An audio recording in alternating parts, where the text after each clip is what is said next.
সালামু আলাইকুম।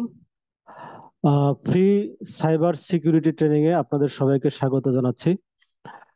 আজকের বিষয় সাইবার সিকিউরিটির বেসিক ধারণা এবং স্মার্টফোনের নিরাপত্তা। এই বিষয় নিয়ে আজকে কথা বলবো। আসলে এই ট্রেনিংটা বিষয়ে আমি আগে একটু কথা বলে নিই যে কেন এই ট্রেনিং। এই ট্রেনিংটা এই কারণে যে প্রত্যেক স্মার্টফোন ব্যবহারকারী, আমরা যারা সবাই স্মার্টফোন ব্যবহার করি এবং স্মার্টফোন ব্যবহারকারী মাত্রই কিন্তু সাইবার আক্রমণের ঝুঁকিতে আছে। এবং এই সাইবার আক্রমণের ঝুঁকির ব্যাপারে সাধারণ মানুষকে সচেতন করার জন্যই আসলে এই ট্রেনিংটা। আসলে আমার সম্পর্কে একটু বলে রাখি, আমি আসলে কে, কেন এই ট্রেনিং করাচ্ছি। আমার নাম তুখরেজুল ইনাম শামীম। আমি ফার্স্ট অ্যাসিস্ট্যান্ট ভাইস প্রেসিডেন্ট ইসলামী ব্যাংক বাংলাদেশ পিএলসি, এবং আমি certified in cyber security ISC2 থেকে সাইবার সিকিউরিটির উপর সার্টিফাইড এবং প্রজেক্ট ম্যানেজমেন্ট প্রফেশনাল। সংক্ষেপে বলতে গেলে আমার সম্পর্কে এতটুকুই।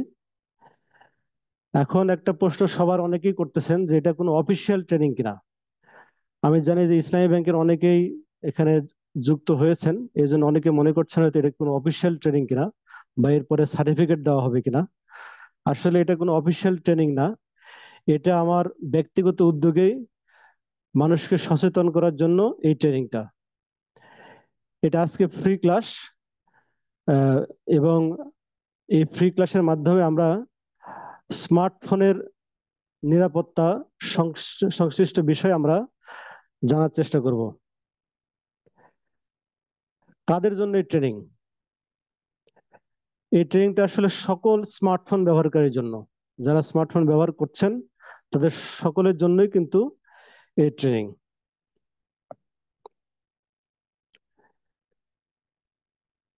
এই ট্রেনিংটা কাদের জন্য নয়? যারা অলরেডি সাইবার সিকিউরিটি প্রফেশনাল, যারা বিভিন্ন কোম্পানিতে সাইবার সিকিউরিটি প্রফেশনাল হিসেবে কাজ করছেন বা সাইবার সিকিউরিটি কে প্রফেশনাল হিসেবে নিতে চান, তাদের জন্য কিন্তু এই ট্রেনিং না। এই ট্রেনিংটা তাদের জন্য যারা শুধুমাত্র স্মার্টফোন ব্যবহার করেন এবং স্মার্টফোনের মাধ্যমে সাইবার ওয়ার্ল্ডে যুক্ত থাকেন। আসলে সাইবার সিকিউরিটি বলতে কি বোঝায়? সাইবার সিকিউরিটির ডেফিনেশন যদি বলতে চাই তাহলে আমরা বলতে পারি এভাবে যে সাইবার সিকিউরিটি হলো ডিজিটাল ডিভাইস, নেটওয়ার্ক এবং তথ্যকে সাইবার আক্রমণ, অননুমোদিত প্রবেশ এবং ক্ষতির হাত থেকে রক্ষার প্রযুক্তি এবং প্রক্রিয়ার সমষ্টি। আমি আবারও বলছি, সাইবার সিকিউরিটি হলো ডিজিটাল ডিভাইস অর্থাৎ মোবাইল ডিভাইস, নেটওয়ার্ক, যে নেটওয়ার্কের মাধ্যমে আমরা সাইবার ওয়ার্ল্ডে যুক্ত থাকি, এবং আমার ডিভাইসে যে তথ্যগুলো সংরক্ষিত থাকে তাকে সাইবার আক্রমণ, অননুমোদিত প্রবেশ অর্থাৎ আনঅথরাইজড অ্যাক্সেস এবং ক্ষতির হাত থেকে রক্ষা করার প্রযুক্তি এবং প্রক্রিয়ার সমষ্টি। কিছু প্রযুক্তি এবং প্রক্রিয়ার মাধ্যমে আহ, এগুলোকে রক্ষা করাই হচ্ছে সাইবার সিকিউরিটি। আমরা সবাই স্মার্টফোন ব্যবহার করি। আমাদের এখন বাংলাদেশে প্রায় 11 কোটি স্মার্টফোন ব্যবহারকারী রয়েছে। স্বল্প শিক্ষিত থেকে শুরু করে উচ্চ শিক্ষিত সকল ব্যক্তি কিন্তু এখন স্মার্টফোন ব্যবহার করে। কিন্তু একজন স্মার্টফোন ব্যবহারকারীকে সাইবার নিরাপত্তার ব্যাপারে কি কি বিষয় জানা দরকার, এ বিষয়ে কিন্তু আমাদের অনেকেই আহ, যথেষ্ট ওয়াকিবহাল না। আমি যদি বলতে চাই, প্রথমেই যে বিষয়টা জানতে হবে ডিভাইস বা স্মার্টফোনের নিরাপত্তা। আমরা যে স্মার্টফোন বা যে ডিভাইস ব্যবহার করে সাইবার ওয়ার্ল্ডে যুক্ত থাকি, অর্থাৎ ইন্টারনেটের মাধ্যমে ডাটা কানেকশন অন করে আমরা যে বিভিন্ন ইন্টারনেট ব্রাউজ করি, সেই ডিভাইসের নিরাপত্তা অবশ্যই নিশ্চিত করতে হবে। এরপরে সোশ্যাল মিডিয়া নিরাপত্তা। সোশ্যাল মিডিয়া বলতে আমরা ফেসবুক, টুইটার, ইউটিউব, লিঙ্কডইন যে ব্যবহার করি, সেই সোশ্যাল মিডিয়া কিন্তু আমার ব্যক্তিকে রিফ্লেক্ট করে এই জন্য সোশ্যাল মিডিয়ার নিরাপত্তাও আমাকে কিভাবে সাধন করতে হয় বা কিভাবে সোশ্যাল মিডিয়াকে সিকিউর করতে হয় এগুলো জানতে হবে। এগুলো না জানার কারণে কিন্তু অনেকেই আমরা সোশ্যাল মিডিয়ায় বিপদের মধ্যে পড়ি। আরেকটা জানার বিষয় হচ্ছে ইমেলের নিরাপত্তা। আমরা প্রতিনিয়তই কিন্তু ইমেল ব্যবহার করি তথ্য আদান প্রদানের ক্ষেত্রে। ইমেল এখন আমরা সবাই ব্যবহার করি প্রায় বলতে গেলে। কিন্তু এই ইমেলের মাধ্যমে কিন্তু অনেক হ্যাকিং হয়। আমরা ইমেলের সিকিউরিটি সম্বন্ধে যদি আমাদের সঠিক জ্ঞান না থাকে বা সচেতন না হই, তাহলে কিন্তু আমরা সাইবার আক্রমণের শিকার হতে পারি। এরপরে ব্রাউজারের নিরাপত্তা, এটা একটা খুবই গুরুত্বপূর্ণ বিষয়। সেটা হচ্ছে আমরা যে ব্রাউজারের মাধ্যমে ইন্টারনেটে কানেক্টেড হই, যেমন Mozilla Firefox, Google Chrome, internet explorer, Opera, যে ব্রাউজারগুলো আছে, ব্রাউজারের কিন্তু নিরাপত্তা বিধান করতে হয়। এটা সিকিউরিটি ফিচার গুলো কিভাবে ব্যবহার করতে হয়, কিভাবে এটাকে সিকিউর করতে হয়, এই বিষয়গুলো জানা না থাকলে আমরা সাইবার আক্রমণের শিকার হতে পারি। অনলাইনে কেনাকাটার নিরাপত্তা ঝুঁকি। আমরা যখন অনলাইনে কেনাকাটা করছি ক্রেডিট কার্ড অথবা ডেবিট কার্ড দিয়ে, আমরা অনেকে দেশি বিদেশি অনেক ওয়েবসাইট থেকে কেনাকাটা করে থাকি। এই কেনাকাটা করার সময় যে বিষয়গুলো আমাদের জানা দরকার সেগুলো যদি না জানি সঠিকভাবে, তাহলে কিন্তু আমরা সাইবার আক্রমণের শিকার হতে পারি। এরপরে বিভিন্ন ধরনের হ্যাকিং টেকনিক, যে হ্যাকাররা কি কি উপায় আপনাকে অ্যাটাক করতে পারে, কত ধরনের আক্রমণের উপায় আছে। যেমন অ্যান্টিভাইরাসের মাধ্যমে, ফিশিং আক্রমণের মাধ্যমে, সোশ্যাল ইঞ্জিনিয়ারিং এর মাধ্যমে, স্পাইওয়্যারের মাধ্যমে, বিভিন্ন ভাবে কিন্তু আপনাকে টার্গেট করে হ্যাকিং করতে পারে।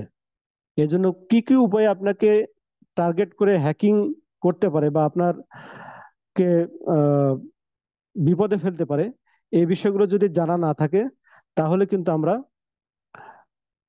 হ্যাকিং এর শিকার হতে পারি। আমাদের এই বিভিন্ন ধরনের হ্যাকিং টেকনিক সম্বন্ধে একটু আইডিয়া থাকতে হবে অবশ্যই। এরপরে সোশ্যাল ইঞ্জিনিয়ারিং। এখন ইদানিং যুগে সোশ্যাল ইঞ্জিনিয়ারিং এর মাধ্যমে কিন্তু অনেক হ্যাকিং হচ্ছে, অনেকেই সমস্যায় পড়ছি। আহ, প্রায় প্রতিদিনই বলতে গেলে কেউ না কেউ এই সোশ্যাল ইঞ্জিনিয়ারিং এর শিকার হচ্ছে। এই জন্য সোশ্যাল ইঞ্জিনিয়ারিং সম্বন্ধে আমাদের সঠিক জ্ঞান না থাকার কারণে কিন্তু আমরা হ্যাকিং এর শিকার হই। এরপরে ম্যালওয়্যার থেকে বাঁচার উপায়। ম্যালওয়্যার, বিভিন্ন ধরনের ম্যালওয়্যার আছে, যেমন ভাইরাস, ট্রোজান হর্স, কি লগা, এরকম আরো অনেক ধরনের ম্যালওয়্যার আছে। এই ম্যালওয়্যার থেকে কিভাবে আমার ডিভাইসকে সিকিউর করব বা আমার তথ্যগুলোকে সিকিউর করব, এই বিষয়গুলো আমাদের জানা থাকতে হবে। অর্থাৎ এখানে 8টা বিষয় আমরা কথা বললাম। এই আটটা বিষয় যারা আমরা সাইবার ওয়ার্ল্ডে যুক্ত আছি, স্মার্টফোনের মাধ্যমে অথবা ল্যাপটপ অথবা প্যাডের মাধ্যমে, তাদেরকে অবশ্যই এই 8টা বিষয় সম্বন্ধে অবশ্যই জানতে হবে। আমরা না জানলে, এই বিষয়গুলো যদি আমরা না জানি, তাহলে আমরা যে কোনো সময় বিপদে পড়তে পারি। এখন আজকের ক্লাসের বিষয় হচ্ছে 8টা বিষয়ের মধ্যে আমরা একটা বিষয় নিয়ে আলোচনা করব, সেটা হচ্ছে 1 নম্বর বিষয়, যেটা হচ্ছে স্মার্টফোনের নিরাপত্তা। এই বিষয় নিয়ে আমরা আজকে আলোচনা করব। আসলে এই প্রত্যেকটা বিষয় আলোচনা করতে গেলে অনেক সময়ের ব্যাপার, হয়তো ভবিষ্যতে সময় পেলে তখন এটা আলোচনা করতে পারি। আজকে শুধুমাত্র ডিভাইস বা স্মার্টফোনের নিরাপত্তা নিয়ে আলোচনা করব। স্মার্টফোনের নিরাপত্তার বিষয় যদি আলোচনা করতে চাই, তাহলে আমাকে প্রথমেই যে কথাটা বলতে হবে সেটা হচ্ছে স্ক্রিন লক করে রাখা। এই স্ক্রিন লক করে রাখা, এটা বিষয় হচ্ছে ফার্স্ট লাইন অফ ডিফেন্স। আমরা বলি যে প্রথম নিরাপত্তা লাইন হচ্ছে স্ক্রিন লক করে রাখা। আমরা অনেকেই অবজ্ঞাবশত মোবাইলের স্ক্রিন লক করে রাখি না। পাসওয়ার্ড দিয়ে হোক অথবা প্যাটার্ন দিয়ে হোক অথবা ফিঙ্গারপ্রিন্ট দিয়ে হোক, আমার মোবাইলটাকে লক করে রাখতে হবে। প্রয়োজনে আমি আমার কাছের লোকদেরকে পাসওয়ার্ড বা প্যাটার্নটা শেয়ার করে রাখতে পারি, বাট এটাকে অবশ্যই স্ক্রিন লক করে রাখতে হবে। কারণ স্ক্রিন যদি লক করে না রাখা যায় তাহলে কিন্তু যখন মোবাইলটা অন্য কারো হাতে যাবে চুরির মাধ্যমে বা অন্য কোনো ভাবে, তাহলে কিন্তু সঙ্গে সঙ্গে আমার মোবাইলের রক্ষিত ডাটাগুলো তারা পেয়ে যাবে। এজন্য প্রথমেই ফার্স্ট লাইন অফ ডিফেন্স হিসেবে অবশ্যই আপনাকে স্ক্রিন লক করে রাখতে হবে। স্ক্রিন লক করে রাখলে আপনার ব্যক্তিগত তথ্য বা ফাইলগুলো প্রথম লাইনে এটি সুরক্ষিত থাকবে। এটা স্ক্রিন লক করে রাখলে এটা আপনার ফোন মনে করেন কোনো চোরের হাতে গেল, সে সঙ্গে সঙ্গেই মনে করেন আমার নাম শামীম, সে শামীম হিসেবে অন্য কারো কাছে ফোন দিয়ে কাউকে ব্ল্যাকমেল করতে পারবে না যদি স্ক্রিনটা লক করা না থাকে। তা আমরা অনেকেই এই বিষয়টা জানার পরেও অনেকে অবজ্ঞা ভারে কিন্তু আমরা স্ক্রিনটা লক করে রাখি না। আমি সবাইকে রিকোয়েস্ট করব আজ থেকে আমরা সবাই স্মার্টফোনের স্ক্রিন লক করে রাখবো।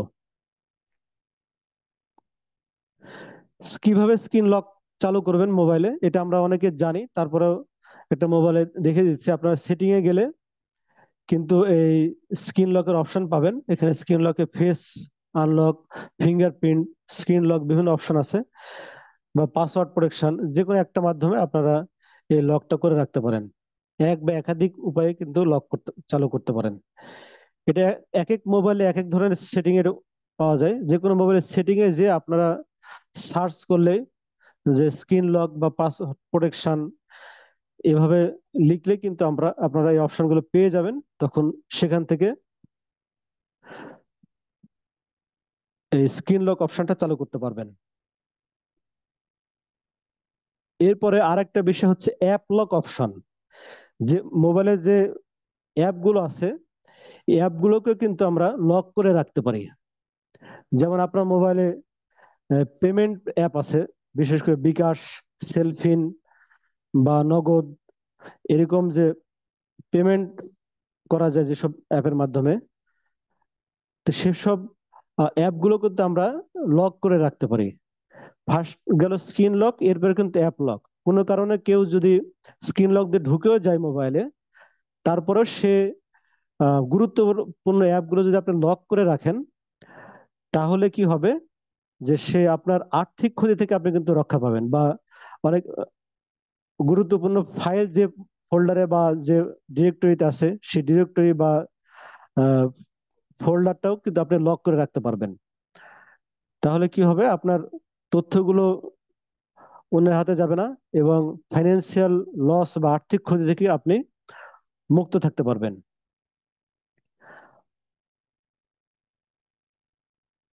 আমরা সবাইকে রিকোয়েস্ট করি যে অন্তত প্লে স্টোরটা কিন্তু লক করে রাখার কারণে, প্লে স্টোর যে আছে মোবাইলে এটা কিন্তু অবশ্যই লক করে রাখা দরকার। কারণ কি হয়, অনেক সময় আমরা বাচ্চাদেরকে মোবাইল হাতে দিয়ে ফেলি, তারা কি করে ভিডিও গেম দেখতেছে, গেম খেলতেছে অথবা ভিডিও দেখতেছে ইউটিউবে, সেখানে অ্যাপ ইনস্টল করার একটা অপশন চলে আসে। তখন সে কি করে না বুঝে সেখানে ক্লিক করে এবং অটোমেটিক অ্যাপ ইনস্টল হয়ে যায়। আমরা যদি অ্যাপটা এই প্লে স্টোরে লক করে রাখি, তাহলে কিন্তু অজানা ভাবে বা আনওয়ান্টেডলি কোনো অ্যাপ আপনার মোবাইলে ইনস্টল হবে না। এই জন্য অন্তত পক্ষে আমরা সবাইকে সাজেস্ট করি যে প্লে স্টোরটা লক করে রাখার জন্য।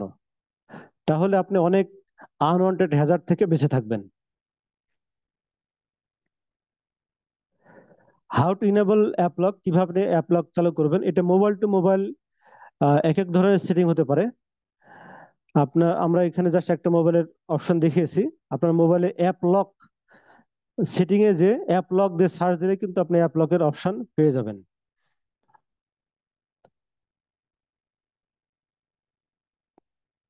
তাহলে এখানে দেখেন আমরা এই লাস্টের প্রথম স্ক্রিন অ্যাপস এ যে আমরা এখানে অ্যাপ লক একটা অপশন পাচ্ছি। নিচের দিকে এখানে ক্লিক করলে এরকম অ্যাপ লকের অপশন আসবে, এটা টার্ন অন করতে হবে। টার্ন অন করলে আহ কোন কোন অ্যাপকে আমরা লক করতে চাচ্ছি সেই অ্যাপগুলো দেখাবে, সেই অ্যাপগুলোকে আমরা একটা একটা করে লক করে দিতে পারবো।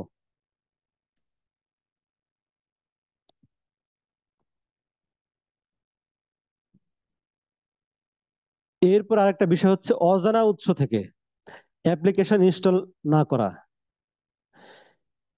এই বিষয়টা সম্বন্ধে আমাদের অবশ্যই সচেতন থাকতে হবে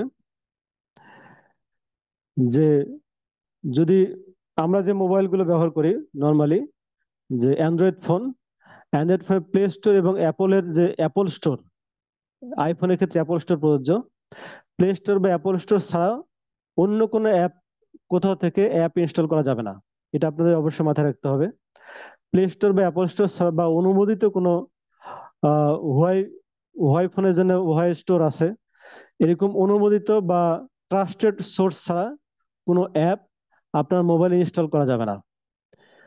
ইনস্টল করলে কি হবে, সেই অ্যাপের মাধ্যমে ম্যালওয়্যার বা ভাইরাস আপনার মোবাইলে ইনস্টল হয়ে যেতে পারে।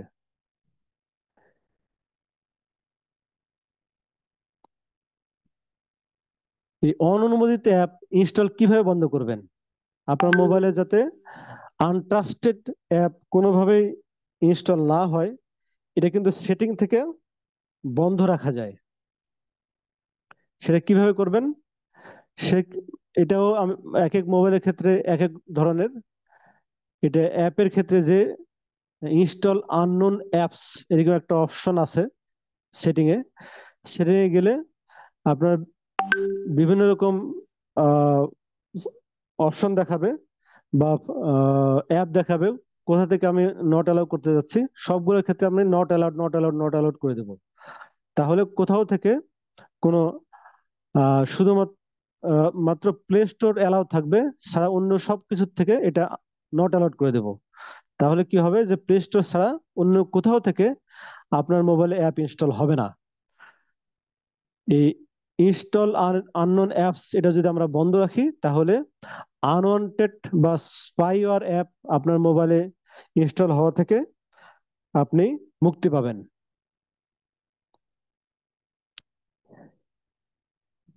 এরপরে ডিজিটাল ওয়েলবিং, এটা নিয়ে একটু আলোচনা করতে চাই। ডিজিটাল ওয়েলবিং বা ডিজিটাল সুস্থতা হচ্ছে আমরা দীর্ঘ সময় ধরে মোবাইল দেখার কারণে বিভিন্ন ধরনের শারীরিক, মানসিক এবং ইমোশনাল প্রবলেম হয়। অনেকেই বিভিন্ন ধরনের সমস্যায় পড়ে। এই জন্য এটা আসলে বলতে গেলে অনেক সময় লাগবে, যেহেতু আমাদের সময় লিমিটেড, আমরা নির্ধারিত 1 ঘন্টার মধ্যে আমাদের ক্লাস শেষ করব। এই কারণে আমি খুব সংক্ষেপে বলে যাচ্ছি যে দীর্ঘ সময় মোবাইল দেখলে বা রাস্তায় হাঁটতে হাঁটতে যাতে মোবাইল দেখলে অনেক সময় প্রবলেম হয়। এই জন্য ডিজিটাল ওয়েলবিং বলে একটা নতুন সাবজেক্ট চালু হয়েছে। ডিজিটাল ওয়েলবিং অর্থাৎ ডিজিটাল সুস্থতা, এটার জন্য মোবাইলের বেসিক কিছু ফিচার আছে। এই বিষয়গুলো যদি আমরা চালু রাখি, তাহলে আমরা অনেক ধরনের সমস্যা থেকে আমরা মুক্তি পাবো। মোবাইল দেখার কারণে কি কি সমস্যা হয় দেখেন। It focuses on the impact of technology on physical, mental, and emotional health, social media addiction, information overload, and deceased productivity. অনেক সময় দীর্ঘক্ষণ সময় সোশ্যাল মিডিয়ায় থাকলে কি হয়, একটা অ্যাডিকশন তৈরি হয় এবং অনেক মাথার মধ্যে ইনফরমেশন থাকার কারণে দেখা যাচ্ছে রাইট ইনফরমেশন আমাদের ব্রেনে থাকে না, অর্থাৎ ডিস্ট্রাকশন তৈরি হয় এবং আমাদের প্রোডাক্টিভিটি নষ্ট হয়। আমাদের ঘুমের সমস্যা হয়, সাইবার বুলিং এর শিকার হয়, সোশ্যাল ইন্টারাকশন আমাদের কমে যায়। অর্থাৎ আমরা অনেক সময় দীর্ঘ সময় মোবাইল দেখার কারণে অসামাজিক হয়ে যায়। আবার আহ অনেকের চোখেরও সমস্যা হয়। এই সমস্যাগুলো থেকে বেঁচে থাকার জন্য আমরা ডিভাইসে একটা বার দিয়ে দিতে পারি, যে আমরা দিনে কতক্ষণ মোবাইল দেখবো। আহ একটা নির্দিষ্ট সময় মোবাইল দেখার পরে মোবাইল নিজে আমাকে নোটিফাই করবে আপনি অনেকক্ষণ মোবাইল দেখে ফেলেছেন, বা মোবাইল অটোমেটিক লক হয়ে যাবে, বা কোনো ফেসবুক অটোমেটিক লক হয়ে যাবে, এরকম বিভিন্ন অপশন চালু করা যায়। তো আপনার মোবাইলে ডিজিটাল ওয়েলবিং এর কিন্তু অপশন আছে। আপনার সেটিং এ যে digital wellbeing and parental control এটা লিখে সার্চ দিলে আপনি কিন্তু ডিজিটাল ওয়েলবিং এর অপশন পেয়ে যাবেন। সেখানে দেখলে কিন্তু আপনি সারাদিন কত ঘন্টা মোবাইল দেখছেন, কোন অ্যাপে কতটুকু সময় নষ্ট করেছেন, সবকিছু আপনি পাবেন।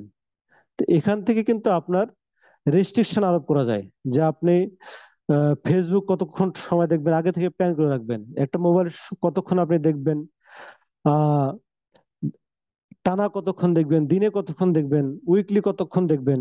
এগুলো যদি আগে থেকেই সেট করা থাকে তাহলে মোবাইল আপনার ওই প্যারামিটার যেভাবে সেট করে রাখবেন সেভাবে আপনাকে নোটিফাই করবে। তখন আপনি নিজে সচেতন হয়ে আহ এই ধরনের ডিজিটাল অসুস্থতা থেকে আপনি নিজেকে বা আপনার পরিবারকে রক্ষা করতে পারবেন।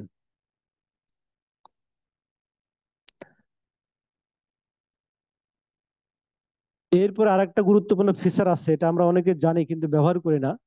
এটা আসলে ব্যবহার করা উচিত, সেটা হচ্ছে প্যারেন্টাল কন্ট্রোল।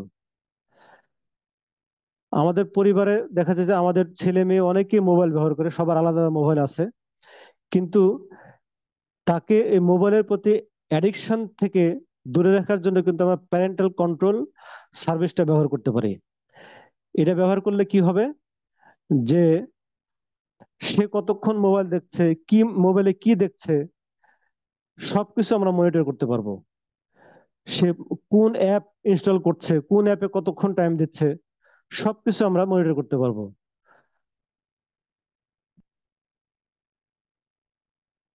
সে আনওয়ান্টেড কিছু দেখলে মোবাইলে সেটাকে আমরা লক করে দিতে পারবো, তার মোবাইল লক করে দিতে পারবো। সে মোবাইলে কোথায় আছে, ইউনিভার্সিটিতে যাওয়ার কথা বলে সে অন্য কোথাও গেছে কিনা, তার লোকেশন সবকিছু কিন্তু আমরা এই প্যারেন্টাল কন্ট্রোলের মাধ্যমে আমরা লোকেট করতে পারি, তাকে তাকে কন্ট্রোল করা যায়।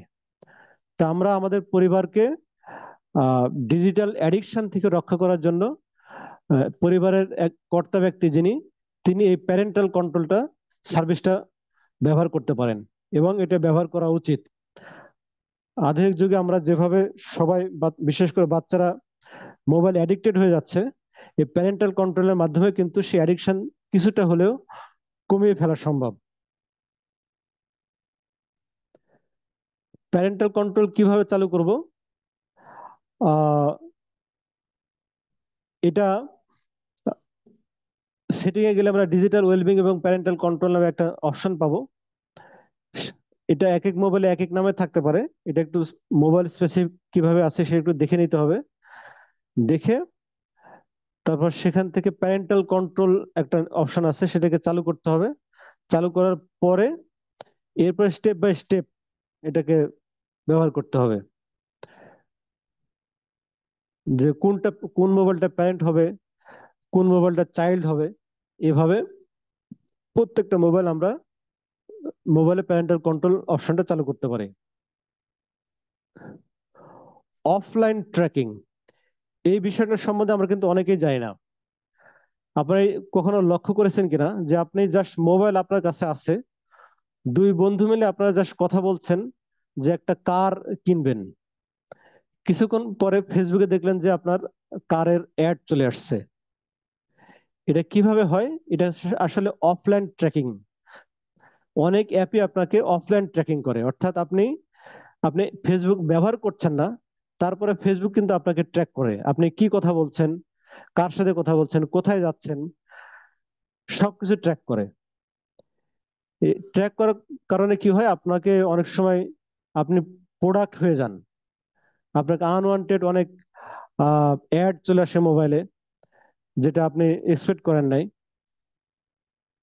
তো এটা অনেক সময় আমাদের জন্য হ্যাজার্ড তৈরি করে। এটা দূর করার জন্য অফলাইন ট্র্যাকিংটা আমরা আহ, বন্ধ করতে পারি। আমি এখানে ফেসবুকে কিভাবে বন্ধ করা যায়, আমার জানা মতে এখন পর্যন্ত ফেসবুকেই অফলাইন ট্র্যাকিং আছে। অন্য কোনো মোবাইল অ্যাপে থাকলে সেটা চেক করে দেখে নিতে হবে সেই মোবাইলটা অফলাইন ট্র্যাক করছে কিনা, দেখে তারপর সেটা সেভাবে বন্ধ করতে হবে। আমরা ফেসবুকে অফলাইন ট্র্যাকিং যদি বন্ধ করতে চাই তাহলে ফেসবুক অ্যাপে যেতে হবে। যাওয়ার পরে ডান দিকে দেখেন এখানে একটা সেটিং এর অপশন আছে, আহ এখানে গোল চিহ্ন দেওয়া আছে এখানে। এখানে গেলে তারপরে এখানে সেটিং এর একটা অপশন আছে, চাকার চিহ্ন, এখানে ক্লিক করলে অফলাইন অফ ফেসবুক অ্যাক্টিভিটি একটা অপশন আসবে, অফ ফেসবুক অ্যাক্টিভিটি। এই অফ ফেসবুক অ্যাক্টিভিটিটা চালু করলে এখানে what is of Facebook activity একটা অপশন আসবে, সেখান থেকে আমরা অফলাইন ট্র্যাকিংটা বন্ধ করে দিতে পারবো। এভাবে আমরা অফলাইন ট্র্যাকিংটা বন্ধ করতে পারি। এরপর আরেকটা খুবই গুরুত্বপূর্ণ বিষয় হচ্ছে অ্যাপ পারমিশন ম্যানেজ করা। আপনারা যে কোনো সময় যে কোনো অ্যাপ ইনস্টল করলে প্রথমবার চালু করার সময় এরকম একটা অপশন আছে, আপনারা দেখেছেন কিনা, যে allow app to access photos media files on your device. এই অপশন আছে, আপনি এটা অনেকেই বাই ডিফল্ট অ্যালাউ দিয়ে দিই, সবকিছুতে অ্যালাউ। অনেক অ্যাপ সে আমার স্টোরেজ অ্যাক্সেস করতে চায়, এসএমএস অ্যাক্সেস করতে চায়, তারপর ক্যামেরা অ্যাক্সেস করতে চায়, তারপর আমার কন্টাক্ট অ্যাড্রেস অ্যাক্সেস করতে চায়। এটা আমরা বাই ডিফল্ট সবকিছুকে আমরা অ্যালাউ করে দিই। তো অ্যালাউ করে দেওয়ার কারণে অনেক সময় প্রবলেম হয় কি, যে যে অ্যাপের যে অ্যালাউ থাকার কথা সেটা না থাকলে কি হয়, যে সে আপনাকে আনওয়ান্টেড একটা বিপদে ফেলতে পারে। এই জন্য আপনার মোবাইলে কোন কোন অ্যাপের কি পারমিশন আছে সেটা রেগুলারলি রিভিউ করতে হবে, এবং যখন আপনি অ্যাপ ইনস্টল করছেন তখন সেই অ্যাপের পারমিশনটা সঠিকভাবে দিতে হবে। এটার একটা কনসিকুয়েন্স আপনাদেরকে বলি।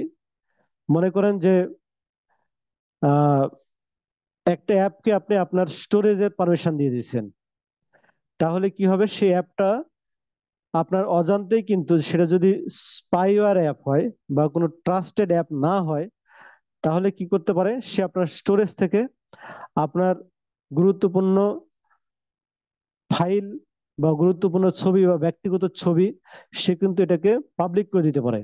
সে সেখান থেকে অ্যাক্সেস করে সেটাকে কপি করে সে তার সার্ভারে নিয়ে যাবে, এবং সার্ভারে নেওয়ার পরে সে সেটাকে পাবলিক করে দিতে পারে। এরকম প্রবলেম হতে পারে। তো এই জন্য অনেকে স্ক্রিনে দাগাদাগি করছেন, এই দাগাদাগি যারা করছেন তারা একটু এটা বন্ধ রাখবেন বা এই দাগাদাগিটা মুছে দেবেন।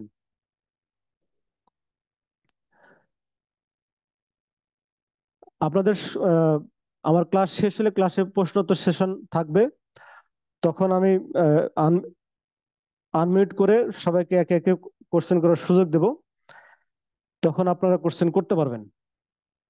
এই জন্য স্ক্রিনে এখন আপাতত দেখাদেখি করার প্রয়োজন নেই, আপনারা যা শুনতে থাকেন, আমরা কিছুক্ষণের মধ্যেই প্রশ্নোত্তর সেশন চালু করব। এই জন্য প্রত্যেক অ্যাপ কি অ্যাক্সেস করছে আপনার মোবাইলের, কি কি ফিচার ফিচার অ্যাক্সেস করছে, কোন কোন প্রপার্টিজ অ্যাক্সেস করছে, এটা সঠিকভাবে রিভিউ করতে হবে প্রতিনিয়ত। How to audit app permission, আপনার মোবাইলে কোন অ্যাপ কি অ্যাক্সেস করছে এটা দেখার জন্য আপনারা মোবাইলে অ্যাপসে যাবেন, সেটিং এ যাওয়ার পরে অ্যাপসে সেটিং চালু করুন, সেরপর অ্যাপসে যাওয়ার পরে দেখবেন যে নিচের দিকে পারমিশনস নামে একটা অপশন আছে। এই অপশনে গেলে আবার পারমিশন আসবে, পারমিশন আসলে দেখেন যে ক্যামেরা, এখানে 40টা অ্যাপের মধ্যে 19টা অ্যাপই এই মোবাইলে ক্যামেরা অ্যাক্সেস করছে। তারপরে 42টা অ্যাপের মধ্যে 17টা অ্যাপস কন্টাক্ট অ্যাক্সেস করছে। তাহলে এসএমএস অ্যাক্সেস করছে দেখেন 11টা অ্যাপের মধ্যে 7টা অ্যাপ সে এসএমএস অ্যাক্সেস পেয়েছে। আমরা যদি দেখতে চাই এসএমএস, যদি ক্লিক করে যে কোন কোন অ্যাপ এসএমএস অ্যাক্সেস করছে, তা আমরা দেখতে পাবো যে গুগল প্লে স্টোর, এসএমএস যে ফোল্ডার আছে, এমআই ক্লাউড সিঙ্ক, ফোন, এরকম আরো অনেক যারা অ্যাপ আছে তারা এসএমএস অ্যাক্সেস করছে।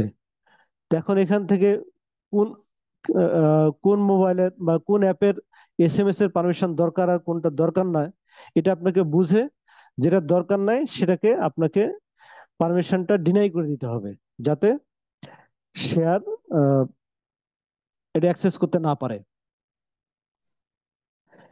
অ্যাপ ওয়াইজ পারমিশন অডিট, মনে করেন আপনার মোবাইলে বিকাশ আছে, এই বিকাশ কি কি অ্যাক্সেস করছে আপনার মোবাইলে আপনি একটু চেক করে দেখতে চান, তাহলে ওই ম্যানেজ অ্যাপে যাওয়ার পরে বিকাশ যদি ক্লিক করেন, ক্লিক করলে অ্যাপ পারমিশন নিচে দেখে একটা অপশন পাবেন, অপশনে গেলে দেখেন সে বিকাশ কি কি অ্যাক্সেস করে আপনার মোবাইলে, ক্যামেরা অ্যাক্সেস করে, কন্ট্যাক্ট অ্যাক্সেস করে, লোকেশন অ্যাক্সেস করে, স্টোরেজ অ্যাক্সেস করে, টেলিফোন অ্যাক্সেস করে, মাইক্রোফোন অ্যাক্সেস করে। এখন আপনাকে এখানে চিন্তা করতে হবে বিকাশ কেন আমার স্টোরেজ অ্যাক্সেস করা দরকার, বিকাশের তো স্টোরেজ অ্যাক্সেস করার প্রয়োজন নাই, তাহলে এটাকে আমি ডিসেবল করে দিতে পারি। অথবা বিকাশ থেকে আমি প্রথমবার সে হয়তো আমার ছবি নিয়েছে, ছবি নিয়ে ইনস্টল সে আহ, এটাকে কেওয়াইসির জন্য ছবি নিয়ে তারপর সেটাকে বিকাশ লগ ইন করার সুযোগ দিয়েছে বা ইনস্টল হয়েছে বা রেজিস্টার হয়েছে, এরপরে তো আর ক্যামেরার দরকার নাই, তখন ক্যামেরার পারমিশনটা আমরা বন্ধ করে দেব। লোকেশনটা দরকার হতে পারে, কারণ কোথায় বিকাশ যাচ্ছে, আশেপাশে কি কি এজেন্ট আছে, কোথায় কোথায় এজেন্ট আছে, বিকাশের কি কি অফার আছে, এগুলো জানার জন্য লোকেশন হয়তো দরকার হতে পারে, কিন্তু অন্যগুলো তো দরকার নাই। তো যেটা দরকার আছে সেটা রেখে অন্যগুলো আমরা ডিনাই করে দিতে হবে, তাহলে এই ধরনের অ্যাপ গুলো আপনাকে স্পাই করতে পারবে না বা আপনার অজান্তে কোনো তথ্য আপনার মোবাইল থেকে চুরি করে সার্ভারে পাঠাতে পারবে না। আপনারা জানেন যে বেশ কয়েক বছর আগে বাংলাদেশে একটা স্বনামধন্য অ্যাপ এর ব্যাপারে অভিযোগ এসেছিল যে তারা প্রত্যেক ইউজারের এসএমএস গুলো পড়ে তারা সার্ভারে স্টোর করে। এসএমএস পারমিশন দেওয়া আছে, দেওয়ার পরে সে কি করছে যে সেগুলো স্টোর করে তারা এটা সার্ভারে স্টোর করতো। তো এটা তো ইউজারের অজান্তে তার এসএমএস অনেক প্রাইভেট এসএমএস তো আসতে পারে বা অনেক গুরুত্বপূর্ণ বা ওটিপি আসে অনেক সময়, সে যদি কোনো অ্যাপ যদি ওটিপিটা পড়ে ফেলতে পারে তাহলে তো এটা আসলে আপনার জন্য ক্ষতিকর। এই জন্য আপনাকে এসএমএস এর পারমিশনটা অথবা ক্যামেরার পারমিশন, স্টোরেজের পারমিশন এটা বুঝে শুনে দিতে হবে কোন অ্যাপকে আপনি কি পারমিশন দিচ্ছেন। এটা হলো পারমিশনের বিষয়ে কথা। এরপর আরেকটা বিষয় হচ্ছে গুগল প্লে প্রোটেক্ট, একটা অপশন আছে। প্লে প্রোটেক্টটা কি করে, যে আপনার মোবাইলে কোনো আনওয়ান্টেড বা হার্মফুল কোনো অ্যাপ্লিকেশন ইনস্টল আছে কিনা সেটা চেক করে দেখতে পারে। এটা অনেক মোবাইলে, অধিকাংশ মোবাইলে বাই ডিফল্ট এই প্লে প্রোটেক্টটা অফ থাকে, এটাকে চালু করে রাখতে হয়। চালু করে রাখলে কি হয়, সে অটোমেটিক আপনার মোবাইলে আহ সবগুলো অ্যাপ সে স্ক্যান করে করে দেখে এবং কোন অ্যাপ যদি হার্মফুল থাকে তাহলে সেটাকে আপনাকে নোটিফাই করবে এবং সেটাকে আনইনস্টল করে দিতে বলবে। তো এই জন্য প্রত্যেকটা স্মার্টফোনে আমাদের এই গুগল প্লে প্রোটেক্ট অপশনটা চালু থাকা দরকার। এটা কিভাবে চালু করবেন বা এই প্লে প্রোটেক্টটা কিভাবে আপনি ব্যবহার করবেন সেটা আমি আপনাকে বলছি। দেখেন, এটা ব্যবহার করার জন্য আপনাকে প্লে স্টোরে যেতে হবে। আপনার প্রত্যেক মোবাইলে জানেন যে প্লে স্টোর আছে। প্লে স্টোরে যাওয়ার পরে ডান দিকে আপনার একটা অপশন পাবেন, আপনার প্রোফাইল পিকচার পাবেন ডান দিকে কোনায়। প্রোফাইল পিকচারে ক্লিক করলে প্লে প্রোটেক্ট নামে একটা অপশন আসবে। দেখেন আমি একটা সার্কেল করে দিয়েছি। এই প্লে প্রোটেক্ট অপশনটা ক্লিক করলে আপনি ইনস্ট্যান্ট স্ক্যান করার সুযোগ পাবেন। স্ক্যান করে দেখতে পাবেন যে মানে যে কোনো আনওয়ান্টেড অ্যাপ আছে কিনা। এটা দেখার পরে আপনি এখানে বাই ডিফল্ট প্রত্যেকটা অ্যাপ যাতে স্ক্যান হয় ইনস্টলের সময় সেটাকে আপনি চালু রাখতে পারেন। এটাকে জাস্ট এই টগল গুলো চালু করে দিলে এটা অটোমেটিক সকল অ্যাপ স্ক্যান হবে ইনস্টলের সময়। এটা প্লে প্রোটেক্ট গেল। এরপর আরেকটা অপশন আছে হচ্ছে ফাইন্ড মাই ডিভাইস। এটা ফাইন্ড মাই ডিভাইস, এটা একটা খুবই গুরুত্বপূর্ণ অপশন। এর মোবাইল এই অপশনের মাধ্যমে অনেকগুলো কাজ করা যায়। এটা আপনি যদি জাস্ট android.com/find এটা যদি আপনি ব্রাউজারে লিখেন, লিখলে এরকম একটা স্ক্রিন চলে আসবে। এই স্ক্রিনের মাধ্যমে আপনি অনেকগুলো কাজ করতে পারবেন। কি কি কাজ করতে পারবেন? ফোনের অবস্থান ট্র্যাক করা। আপনার কোনো কারণে ফোন হারিয়ে গেলে বা বাসায় কোথায় আছে খুঁজে পাচ্ছেন না, তখন আপনার ফাইন্ড মাই ডিভাইসের মাধ্যমে মনে করেন যে অন্য কারো মোবাইল থেকে অথবা ল্যাপটপ থেকে আপনার android.com/find লিখে ইন্টার দিলে এরকম একটা স্ক্রিন আসবে। আপনার যদি গুগলে লগ ইন করা থাকে অথবা লগ ইন করার অপশন আসবে, লগ ইন করার পরে এরকম একটা স্ক্রিন আসবে। স্ক্রিন আসছে, সেখান থেকে আপনি ফোনের অবস্থান ট্র্যাক করতে পারবেন যে কোথায় ফোন আছে। ফোনের রিং বাজাতে পারবেন, যে ফোনটা যদি ইভেন সাইলেন্ট থাকলেও আপনি ফোনের রিং বাজাতে পারবেন।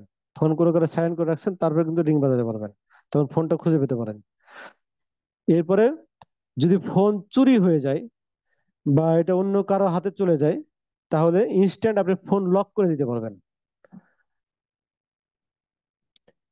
এরপর ফোনে যদি আপনার কোনো ব্যক্তিগত তথ্য, ছবি বা কোনো গুরুত্বপূর্ণ তথ্য থাকে, তাহলে ফোন এবং ফোনটা যদি চুরি হয়ে যায়, তাহলে ফোনের সবকিছু আপনি ইরেজ করে দিতে পারবেন। এবং সেখান থেকে ব্যাটারি বা নেটওয়ার্ক স্ট্যাটাস দেখতে পারবেন, যে নেটওয়ার্ক আছে কিনা বা ব্যাটারিতে চার্জ আছে কিনা, সেটাও কিন্তু এখান থেকে দেখা যায়।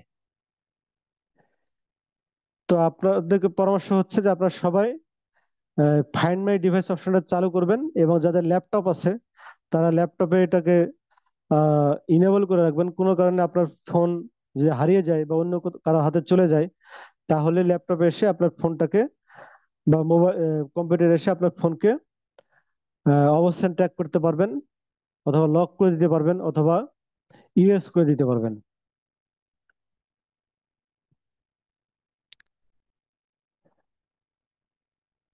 আমরা ক্লাসের প্রায় শেষ পর্যায়ে চলে এসেছি। এরপরে মোবাইল বিষয়ে আরো গুরুত্বপূর্ণ কিছু পরামর্শ, সেটা হচ্ছে, এটা আপনাদেরকে মাথায় রাখতে হবে অবশ্যই। সার্ভিস ম্যানের কাছে ফোন দেওয়ার সময় অবশ্যই সতর্ক থাকবেন। এটা আমরা অনেকেই এ ধরনের বিপদে পড়েছেন। দেখা যাচ্ছে যে আপনার ব্যক্তিগত ছবি আছে মোবাইলে, মোবাইলটা কোনো মেকারের কাছে দিয়ে আপনি বাসায় চলে আসছেন। তার যদি ইল মোটিভ থাকে, তখন কি করে সে আপনার মোবাইল থেকে আপনার ব্যক্তিগত ছবি বা আহ, তথ্যগুলো সে কপি করে আপনার তাদের কম্পিউটারে রেখে দেয়, এবং তার মাধ্যমে আপনাকে পরবর্তী ব্ল্যাকমেল করে এবং আপনাকে বিপদে ফেলে। এই জন্য যখনই কোনো সার্ভিস ম্যানের কাছে মোবাইল দিবেন, তার কাছে দাঁড়িয়ে থেকে মোবাইলটা ঠিক করে নিয়ে আসবেন, অথবা কোনো কারণে যদি তার কাছে দিয়ে আসতে হয়, তাহলে মেমোরি কার্ডটা খুলে নিয়ে আসবেন। এই দুটো বিষয় আপনাকে অবশ্যই করতে হবে। এই একটা বিষয় অসতর্ক থাকার কারণে কিন্তু আমার পরিচিত অনেকেই বিপদে পড়েছেন, এবং আপনারা বিভিন্ন মিডিয়াতেও দেখেছেন যে এরকম ভাবে এই জাস্ট সার্ভিসম্যানের কাছ থেকে তার ব্যক্তিগত অনেক ছবি এটা বিভিন্ন জায়গায় পাবলিক হয়ে গিয়েছে। তো এই জন্য যখনই কোনো সার্ভিসম্যানের কাছে আপনার ফোনটা দিবেন এটা রিপেয়ার করার জন্য, তখন অবশ্যই সতর্ক থাকবেন। এরপরে অননুমোদিত অ্যাপ বা অন্যান্য উৎস থেকে অ্যাপ ইনস্টল করবেন না। এটা আমরা এই বিষয়টা নিয়ে আগে আলোচনা করেছি, এটা নিয়ে নতুন করে আর বলার কিছু নেই।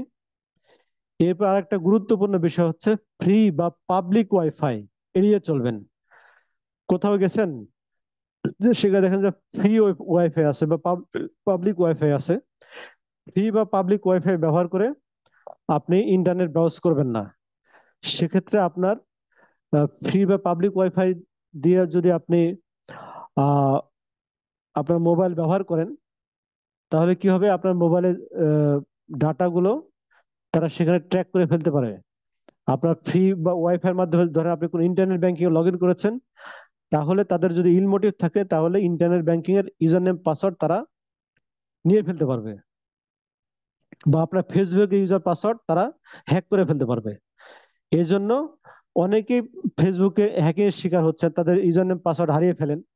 আমরা ওই সোশ্যাল মিডিয়ার সিকিউরিটি নিয়ে যখন আলোচনা করব, কখনো যদি করি, তাহলে আমরা এই বিষয় নিয়ে আরো আলোচনা করতে পারবো, যে তাদের ইউজার পাসওয়ার্ড কিভাবে আসলে অন্যের হাতে চলে যায়, অনেকেই টের পান না। তার অনেক অন্যতম একটা কারণ হচ্ছে ফ্রি বা পাবলিক ওয়াইফাই ব্যবহার করার কারণে কিন্তু এটা অন্যের হাতে চলে যায়। তো এই জন্য আপনাকে ফ্রি অথবা পাবলিক ওয়াইফাই পারতপক্ষে এড়িয়ে চলতে হবে। অজানা বা অচেনা ব্যক্তির কাছে আপনি কখনো আপনার ফোন দিবেন না। অনেকে রাস্তার ঘাটে বলতে পারে যে ভাই আপনার ফোনটা দেন তো, একটু ফোন করবো ইমার্জেন্সি। তখন আপনি কি করবেন, তাকে ফোনের ডায়ালে যে তার নাম্বারটা আপনি নিজে ডায়াল করে ফোনে কল দিয়ে তারপর তার কাছে দিবেন তাকে, এবং তার কথা শেষ হওয়ার সাথে সাথে তার কাছ থেকে ফোনটা নিয়ে নেবেন। কারণ কি, অনেক এক্সপার্ট হ্যাকার আছে, তার হাতে জাস্ট মোবাইলটা দিয়েছেন, হাতে নেওয়ার সাথে সাথে সে আপনার ফোনটা মানে হ্যাক করে ফেলতে পারে, আপনার চোখের পলকে সে হ্যাক করে ফেলবে। এরকম অনেক ঘটনা ঘটেছে এবং এটা পসিবল। এই জন্য আপনি যখন কারো কাছে ফোন দেবেন, ফোন দেওয়ার সময় অবশ্যই কেয়ারফুলি দিবেন। কেউ যদি কল করতে চায় তাহলে আপনি কলারটা চালু করে তাকে কল দিয়ে তারপর তার হাতে মোবাইল দিবেন। তাহলে আপনি অনেক ধরনের হ্যাজার্ড থেকে বা হ্যাকিং থেকে বেঁচে থাকতে পারবেন। মোবাইল ফোনে থাকা আপনার ছবির ব্যাপারে সতর্ক থাকুন, এটা আমরা আগেও বলেছি যে অনেকেই এটা কি করেন, যে গুগল ফটোস আছে, গুগল ফটোস কিন্তু আহ, আপনার যদি এটা চালু করে রাখেন তাহলে কিন্তু আপনার মোবাইলে যত ছবি আছে গুগল ফটোস কিন্তু সে সবকিছু সে তার সার্ভারে নিয়ে যায় এবং সেখানে সে স্টোর করে রাখে। এবং এটা অনেকে অজান্তে সেটা কি করে, সে পাবলিক করে রাখে। পাবলিক করলে কি হয়, সে কিন্তু তার ফ্রেন্ড লিস্টে থাকা বা তার সাথে ইমেল অ্যাড্রেস পেলে কিন্তু তার সবগুলো ছবি সে অন্য কেউ নিয়ে নিতে পারবে। এই জন্য গুগল ফটোসটা আপনার প্রাইভেট আছে কিনা, গুগল ফটোজ যেসব ডিরেক্টরি আছে সেগুলো প্রাইভেট আছে কিনা, এটা অবশ্যই খেয়াল রাখতে হবে। এবং আপনার ফোন যখন অন্য কারো হাতে দেবেন, তখন সে আপনার ফটোস দেখছে কিনা বা ফটোস কারোর সাথে শেয়ার করছে কিনা, এটা খেয়াল রাখবেন। এক্ষেত্রে আপনার আহ, যে অ্যালবাম আছে মোবাইলে, সে মোবাইল অ্যালবামটা কিন্তু আপনি অ্যাপ লক দিয়ে লক করে রাখতে পারেন, যাতে কাউকে মোবাইল দিলেও যাতে অ্যাডিশনাল একটা সিকিউরিটি সেখানে থাকে। আপনার মোবাইলের সমস্ত অ্যাপ আপডেট করে রাখতে হবে। কোন অ্যাপই ব্যাকডেটেড রাখা যাবে না। এবং প্রত্যেকটা অ্যাপের অটোমেটিক আপডেট চালু রাখবেন, তাহলে কি হবে, সকল প্যাচিং বা আপডেট অনেক সময় কোম্পানিগুলো দিয়ে থাকে, সিকিউরিটি রিজনও দিয়ে থাকতে পারে, সেগুলো অটোমেটিক আপনার ফোনে ইনস্টল হয়ে যাবে।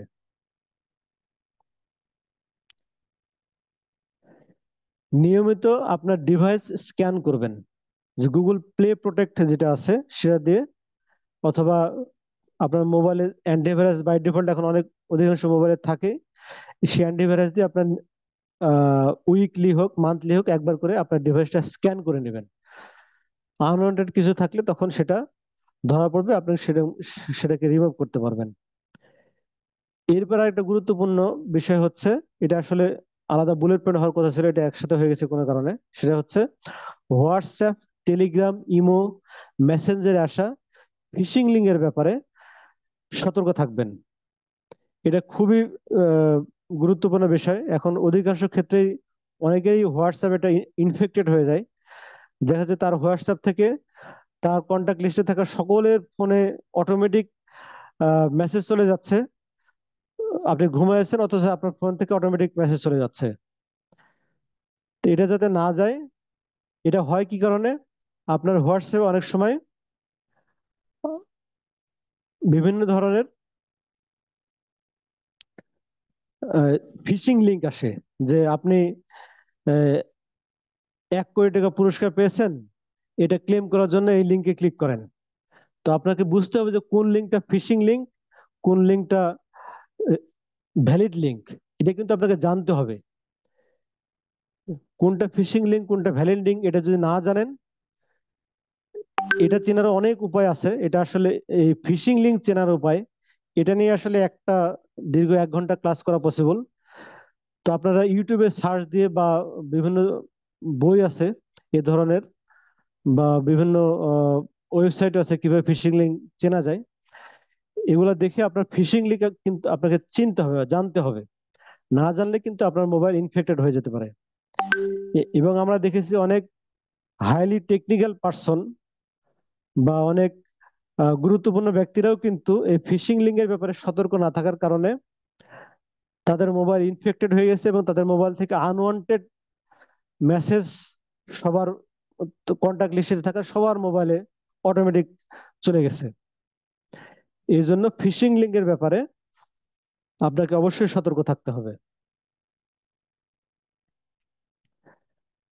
আমরা আমাদের ক্লাসের শেষ পর্যায়ে চলে আসছি।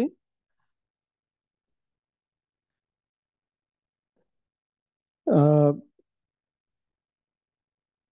তো আমরা যে বিষয়গুলো আলোচনা করলাম, আমরা আবার একটু রিপিট করছি। দেখেন যে একজন স্মার্টফোন ব্যবহারকারীকে যে বিষয়গুলো অবশ্যই জানতে হবে, সে বিষয়গুলো হচ্ছে ডিভাইস বা স্মার্টফোনের নিরাপত্তা, সোশ্যাল মিডিয়ার নিরাপত্তা, ইমেলের নিরাপত্তা, ব্রাউজারের নিরাপত্তা, অনলাইনে কেনাকাটার নিরাপত্তা, তারপরে বিভিন্ন ধরনের hacking technique, social engineering, malware থেকে বাঁচার উপায়, এবং আরো একটা বিষয় আছে যেটা এখনই আমি বললাম, সেটা হচ্ছে ফিশিং লিঙ্ক চেনার উপায়। এই জিনিসগুলো কিন্তু অবশ্যই আপনাকে জানতে হবে। তো এখন আমি তো আজকে আলোচনা করলাম ডিভাইস বা স্মার্টফোন নিরাপত্তা কিভাবে আহ দিবেন। অন্যান্য বিষয়গুলো কিন্তু আজকে একটা ক্লাসে আলোচনা করা সম্ভব না। এখন তাহলে প্রশ্ন আসতে পারে অন্য বিষয়গুলো আমি কিভাবে জানবো। তো এগুলো জানার জন্য আপনি এই টপিকস গুলো লিখে বা টাইটেল গুলো লিখে আপনি ইউটিউবে সার্চ দিয়ে কিন্তু দেখতে পারেন। বিভিন্ন ধরনের ভিডিও আছে, ছোট ছোট ভিডিও দেখে কিন্তু জানতে পারেন। অথবা একটা আমরা একটা বই লিখেছি যে একজন মোবাইল ব্যবহারকারীর কি কি বিষয় জানা দরকার, এই বইটা একটু পড়ে দেখতে পারেন। এই বইতে এই 8টা বা 10টা যে বিষয়গুলো বললাম একজন স্মার্টফোন ব্যবহারকারীর সবকিছু এখানে একজন সাধারণ মানুষ যেভাবে বুঝতে পারে যাতে সেভাবে লেখা আছে। জাস্ট বাংলা পড়তে পারে এরকম একজন ব্যক্তি হলেই তিনি এই বইটা পড়ে সবকিছু জানতে পারবেন। তো এই বইটা কিভাবে পাবেন?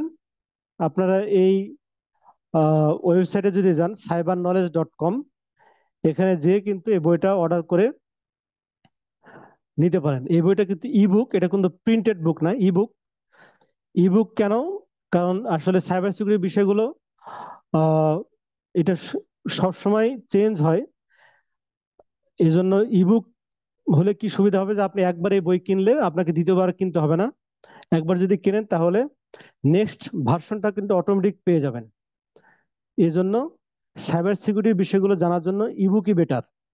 এই জন্য আমরা ইবুক আকারে এই বিষয়গুলো একজন স্মার্টফোন ব্যবহারকারী যে বিষয়গুলো অবশ্যই জানা দরকার সে বিষয়গুলো একটা বইয়ের সংকলন করে সবার জন্য সাইবার নিরাপত্তা এই নাম দিয়ে আমরা এই বইটা লিখেছি। তো এই বইটা আপনারা এই ওয়েবসাইটে যেয়ে আপনারা অর্ডার করে নিতে পারেন। এটার দাম একেবারেই রিজনেবল, জাস্ট যেটা না হলে না 110 টাকা। এটা দেখেন 10 দিন চা খাওয়ার বা 5 দিন চা খাওয়ার টাকার সমান। এটা দিয়ে কিন্তু আপনারা আহ এই বইটা পড়ে ফেলতে পারেন।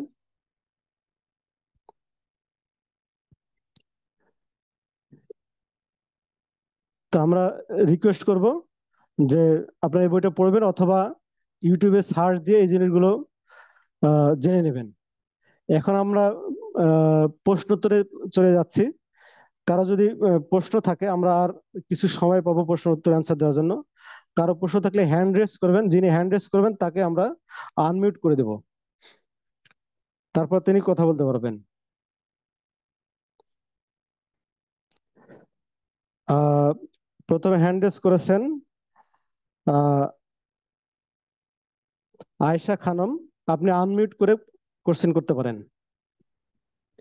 আসসালামু আলাইকুম। জি আমার android.com ফাইন ফোন থেকেও আমার ফোনকে খোঁজ করতে পারবো, মানে কোথায় আছে না আছে? জি জি, আপনি করতে পারবেন। আমার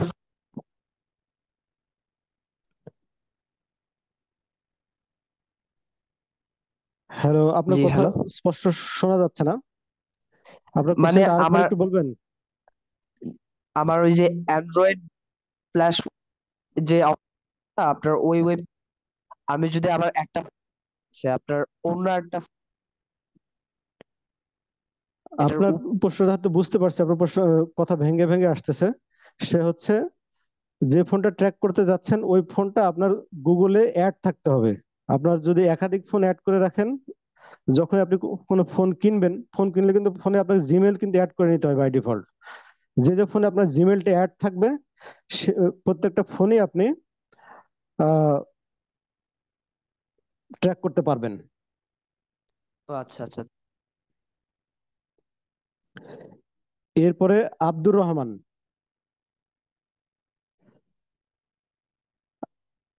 আব্দুর রহমান আপনি আনমিউট করে প্রশ্ন করুন।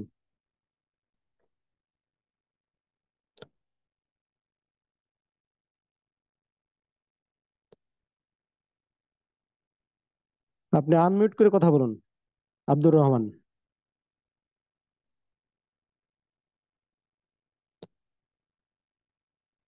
আচ্ছা, উনি যদি না থাকে তাহলে আহ শিফাত রাইহান, আপনি আনমিউট করে প্রশ্ন করুন। শিফাত রাইহান। আসসালামু আলাইকুম। ওয়ালাইকুম আসসালাম। আসলে ওই আমরা অনেক সময় অনেক ফ্রেন্ড এবং আমি নিজেও অনেক সময় প্রতারণার শিকার হয়েছে আপনার এই যে হোয়াটসঅ্যাপ থেকে প্রথম বিভিন্ন আপনার এসএমএস আছে, বুঝছেন, কিভাবে নাম্বার পাই তাও আমরা জানি না। জি জি তারপরে থেকে টেলিগ্রামে তারা নিয়ে যায়, মানে অনলাইনে জবের কথা বলে, বুঝতে পারছেন, জি এভাবে জি নিয়ে তারপর তারা টেলিগ্রামে নিয়ে যায়। তো এখান থেকে বিভিন্ন বিভিন্ন উপায়ে তারা অনেক টাকা হাতিয়ে নিয়েছে এবং আমার এক ফ্রেন্ডের 10 লাখ টাকা পর্যন্ত তারা নিয়ে গেছে। এই বিষয়ে আসলে ইন্নালিল্লাহ। আমরা কিভাবে সতর্ক থাকতে পারি বা কিভাবে আইনি সহায়তা বলে যদি একটু বলতেন তাহলে হয়তো আমরা একটু উপকৃত হতাম। অনেকে পথের ফকির হয়ে যাচ্ছে, বুঝতে পারছেন। তো একটা আপনার বিষয় যদি হচ্ছে, যারা এই এই এই ধরনের প্রতারণার শিকার হয়েছেন, এটা শিকার হওয়ার কারণ হচ্ছে এই সাইবার সিকিউরিটি ব্যাপারে সচেতন না থাকা, বা হ্যাকিং কিভাবে আপনাকে হ্যাক করতে পারে সেই বিষয়গুলো সম্বন্ধে আমরা জানি না। ধরেন আপনার বাসা, আপনি বিল্ডিং বানাইছেন, বিল্ডিং কোন কোন দিক দিয়ে চুরি হবে সেই চুরির পথগুলো কিন্তু আমরা জানতে পারি। যেমন সে জানলা দিয়ে চুরি করতে পারে, এই যে জানলাতে আমরা নেট লাগা রাখি। দরজা ভেঙে আসতে পারে, এই জন্য দরজাতে আমরা আহ শক্ত তালা লাগাই। জি, সবকিছু কিন্তু আমরা সিকিউর করি আমাদের বাসা। এরকম মোবাইলে কিন্তু আমাদের সিকিউর করতে হবে। So, এই জন্য একটা মোবাইল কি কিভাবে হ্যাক হতে পারে এই বিষয়গুলো আগে আপনাকে জানতে হবে। এগুলো বিষয়গুলো যদি আপনি না জানেন, তাহলে সেগুলো কিন্তু আপনি বন্ধ করতে পারবেন না। এই বিষয়গুলো জানতে হবে। সাইবার লিটারেসি প্রত্যেকটা ব্যক্তির থাকা উচিত। আর এই কারণেই এটা, এ বিষয়ে সচেতন করার কারণে কিন্তু এটা ভলান্টারিলি কিন্তু আমি আলোচনাটা করছি। এটা একটা সোশ্যাল ওয়ার্কের অংশ হিসেবে এই আমার এই ক্লাসটা আলোচনা করা। তো যারা ইতিমধ্যে প্রতারণার শিকার হয়ে গেছেন, তাদের ক্ষেত্রে তো পুলিশের সহযোগিতা নেওয়া ছাড়া তো কোনো উপায় নাই। আপনাকে স্থানীয় থানায় যোগাযোগ করে পুলিশের সহযোগিতা নিতে হবে। আর যারা এখনো হন নাই, আমি বলবো, যারা স্মার্টফোন ব্যবহার করছেন তাদের অবশ্যই সাইবার সিকিউরিটি সম্বন্ধে অবশ্যই সচেতন হতে হবে। এবং কি কি বিষয় আমারও জানতে হবে এই হওয়ার জি জন্য, আমারও এই বিষয়গুলো নিয়ে কিন্তু আমরা ওই বইটা লিখছি আর কি, ইবুকটা। ইবুকের লিঙ্কটা আপনারা চাইলে আমি আপনাদের, আমরা যে গ্রুপ করেছি ওই গ্রুপে আমি দিয়ে দেবো, সেখান থেকে হয়তো আপনারা নিতে পারবেন। যেখানে যেখানে আপনি 10 লাখ টাকা খরচ করছেন, আহ সেখানে কিন্তু আহ 100 টাকা কিন্তু কোনো ব্যাপারই না। আমরা 10,000 20,000 টাকাতে মোবাইল কিনি, কিন্তু সেটাকে সিকিউর করার জন্য আমরা আমাদের যথেষ্ট জ্ঞান অর্জন করি না। এই জ্ঞান অর্জন করার জন্য 100 টাকা বা 200 টাকা কিন্তু কোনো বিষয় না। এই বিষয়টা আমাদেরকে জানা উচিত। এবং আমি মনে করি যে বাংলাদেশে যে 10 কোটি মোবাইল ইউজার আছে, প্রত্যেকটা ব্যক্তিরই এই সাইবার সিকিউরিটি সম্বন্ধে জানতে হবে এবং এই বিষয়গুলো মেনে চলতে হবে, তাহলে আমরা কিন্তু অনেক বিষয় থেকে আমরা বেঁচে থাকতে পারবো। আশা রাখি আপনি কোশ্চেন আনসার পেয়েছেন। এরপরে কোশ্চেন করবেন হজরত বেলাল। আপনি আনমিউট করে কোশ্চেন করুন। জি, আসসালামু আলাইকুম। ওয়ালাইকুম আহ, আসসালাম। যে আপনার আজকের যে ক্লাসটা নিলেন, জি তো এই জি জি। ভিডিও বা কোনো আপনার ইউটিউব চ্যানেল আছে কিনা, বা এর চাইতে আরো বিস্তারিত কোনো ইউটিউব চ্যানেলের মাধ্যমে পাওয়া যাবে কিনা, এটা আমার প্রশ্ন ছিল আর কি। এক এক নম্বর হচ্ছে যে এটা আমি রেকর্ড করতেছি, এটা আমি একটা ইউটিউবে আপলোড করে এটা লিঙ্কটা আমি গ্রুপে দিয়ে দেবো। আমার গ্রুপে তো অ্যাড আছেন নাকি? জি জি, গ্রুপে অ্যাড আছি। আচ্ছা, গ্রুপে যদি অ্যাড থাকেন তাহলে লিঙ্ক থেকে এটার ভিডিও পেয়ে যাবেন।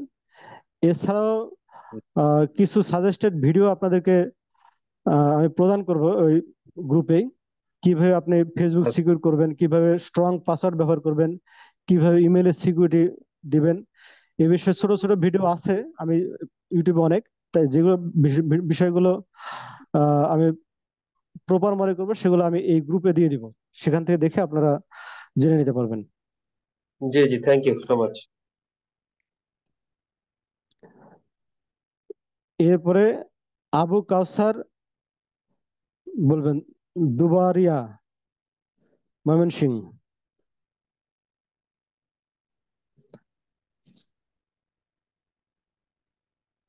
আবু কাউসার।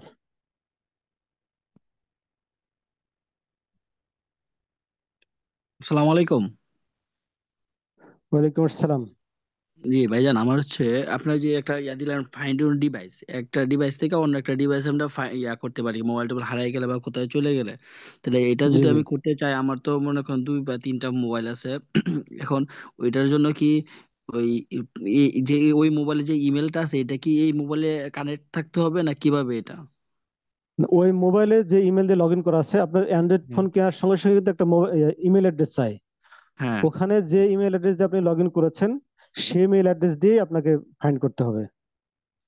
সেই এক ইমেল অ্যাড্রেস দিয়ে আপনি এক আহ, একই মোবাইলে তো অনেক সময় একাধিক ইমেল থাকে। যে কোনো একটা দিয়ে করতে পারবেন। যে কোনো একটা ইমেল দিয়ে করা যাবে, হ্যাঁ। হ্যাঁ, একাধিক এবং থাকলেও একটা কিন্তু master mobile number email address থাকে, হ্যাঁ, সেটা দিয়ে আপনি করতে পারবেন। প্রথম যে ইমেলটা লগ ইন করা হয় ওইটা দিয়ে করলেও সবচেয়ে ভালো হয় নাকি? জি জি জি, সবচেয়ে ভালো হয়। জি আচ্ছা, আর আপনার যে যে বইটার কথা বললেন, জি জি ওইটা ধরেন আমি ধরেন আপনাদের এখান থেকে নিলাম, এটার পেমেন্টটা জি। কিভাবে করতে হবে? আচ্ছা, ওখানে ওয়েবসাইটে গেলে আপনি দেখতে পারবেন যে ওখানে জাস্ট বিকাশে, ওখানে বিকাশ, তারপরে নগদ এই নাম্বার দেওয়া আছে, সেখানে ওই পেমেন্টটা করে দিয়ে ওখানে ট্রানজাকশন নাম্বার দিয়ে দিলে হয়ে যাবে। আচ্ছা, তো ওইটা কি এরপরে আপনার আপনার এটা কি আপনার এই কিছুক্ষণে যে পিডিএফ ফাইলের মতো থাকবে নাকি মানে কোনো পিডিএফ ফাইল, কিভাবে? হ্যাঁ পিডিএফ ফাইল, এটা আপনার কিছুক্ষণের মধ্যে আপনার কাছে আপনার মেইলে, আপনি যে মেইল অ্যাড্রেসটা দিবেন আপনারা, জি। সেই মেইল অ্যাড্রেসটা যাতে সঠিক হয়, এটা সঠিক হয়ে দেবেন, আপনার ইমেলে আপনার ওই বইয়ের লিঙ্কটা চলে যাবে। এ, বই কেনার পর- সময় অবশ্যই ইমেল অ্যাড্রেসটা সঠিক দিতে হবে। আচ্ছা, কিন্তু জানার বিষয় হচ্ছে যে আপনি যে জি জি বললেন পরবর্তীতে যে কোনো মানে চেঞ্জ হইলো, তখন আমরা ওইটা জি জি। পাবো কিভাবে বা বুঝবো কিভাবে? ওটা আপনার মেইলে চলে যাবে। আমরা মেলে। নেক্সট ভার্সনের কাজ করছি, এটা জি। ফার্স্ট ভার্সন লেখা আছে, নেক্সট ভার্সন যখন আমরা রেডি হয়ে যাবে, নেক্সট ভার্সনটাও আপনার মোবাইলে অটোমেটিক চলে যাবে, আপনার ইমেলে চলে যাবে আর কি। আচ্ছা, আরেকটা প্রশ্ন হচ্ছে, ধরেন আমার একটা সিম দিয়ে আমি একটা ইমেল খুলছি, তারপরে জি এই জি সিমটা অনেক দিন ধরে ব্যবহৃত হচ্ছে না, বা আমার ওই ইমেলটাও অনেক দিন ব্যবহৃত হচ্ছে না। তো এটা জি দুইটাই জি। আনইউজড পড়ে রইলো, বা আমি মানে একটা রিকভারি ইমেলের জন্য আরেকটা ইমেল দিলাম, তখন ওই সিমটা আর জি, কানেক্ট হচ্ছে না। এই যে আমার সিমটা মানে কারণ অফ রইলো, ইমেলটা অফ রইলো, এটা অফ থাকলো, এইগুলা কি কোনো সমস্যা হবে পরবর্তীতে? ইমেলটা যদি ব্যবহার না করেন জি। তাহলে তো এটা যদি বেটার হচ্ছে ইমেলটা অফ করে দেওয়া। যদি আপনি ইমেলটা কখনোই ব্যবহার করবেন না, তাহলে ইমেলটা অফ করে দিলেন। ইমেল হচ্ছে একটা ভাইটাল ইস্যু, ইমেলের মাধ্যমে কিন্তু আপনার মোবাইলে ওটিপি আসে, আপনার যে কোনো জায়গায় লগ ইন করতে গেলে ওটিপি আসে, ইউজার নেম পাসওয়ার্ড আসে, সবকিছু ইমেল একটা মানে প্রাইমারি একটা পয়েন্ট। তো এই জন্য হুম। কোনো ইমেল যদি ব্যবহার না করেন, তাহলে নিয়ম হচ্ছে সেটাকে ডিসেবল করে দেওয়া। আর যদি মনে করেন যে এটা ডিসেবল করবো না, তাহলে একটা স্ট্রং ইউজার নেম পাসওয়ার্ড দিয়ে এটাকে রেখে দেওয়া, যাতে এটা কেউ কখনো হ্যাক করতে না পারে। ইমেল সিকিউরিটি আমি এই বিষয়গুলো নিয়ে আলোচনা করা আছে। না প্রত্যেকটা ইমেল আসলে টু এটা two factor two factor authentication চালু রাখতে হয়। কেউ যখন ইউজার নেম পাসওয়ার্ড যদি পেয়েও যায়, তাহলে টু ফ্যাক্টর অথেন্টিকেশন চালু করলে কিন্তু সে লগ ইন করতে পারবে না, তখন আপনার কাছে নোটিফিকেশন আসবে। এই জন্য এটার বিষয়টা হচ্ছে ইমেল অনেক কয়েকটা ছিল আগের, বুঝছেন? ওইটা হচ্ছে মানে আমি আর নিতেই পারতাছি না, অনেকবার ট্রাই করার পরে ইমেলটা আনতেই পারতাছি না, এরকম তাহলে আর কি এটা তো বিষয়টা। ইয়ে হয়ে গেছে, ওটা হয়তো পাসওয়ার্ড ভুলে গেছেন বা রিকভার হয় হ্যাঁ নাই, হ্যাঁ। তো সেটা তো আসলে আর কিছু করার নাই। ও আচ্ছা, আচ্ছা, ঠিক আছে, থ্যাংক ইউ। ধন্যবাদ। এরপরে কে কোশ্চেন করবেন? বাবুল আক্তার।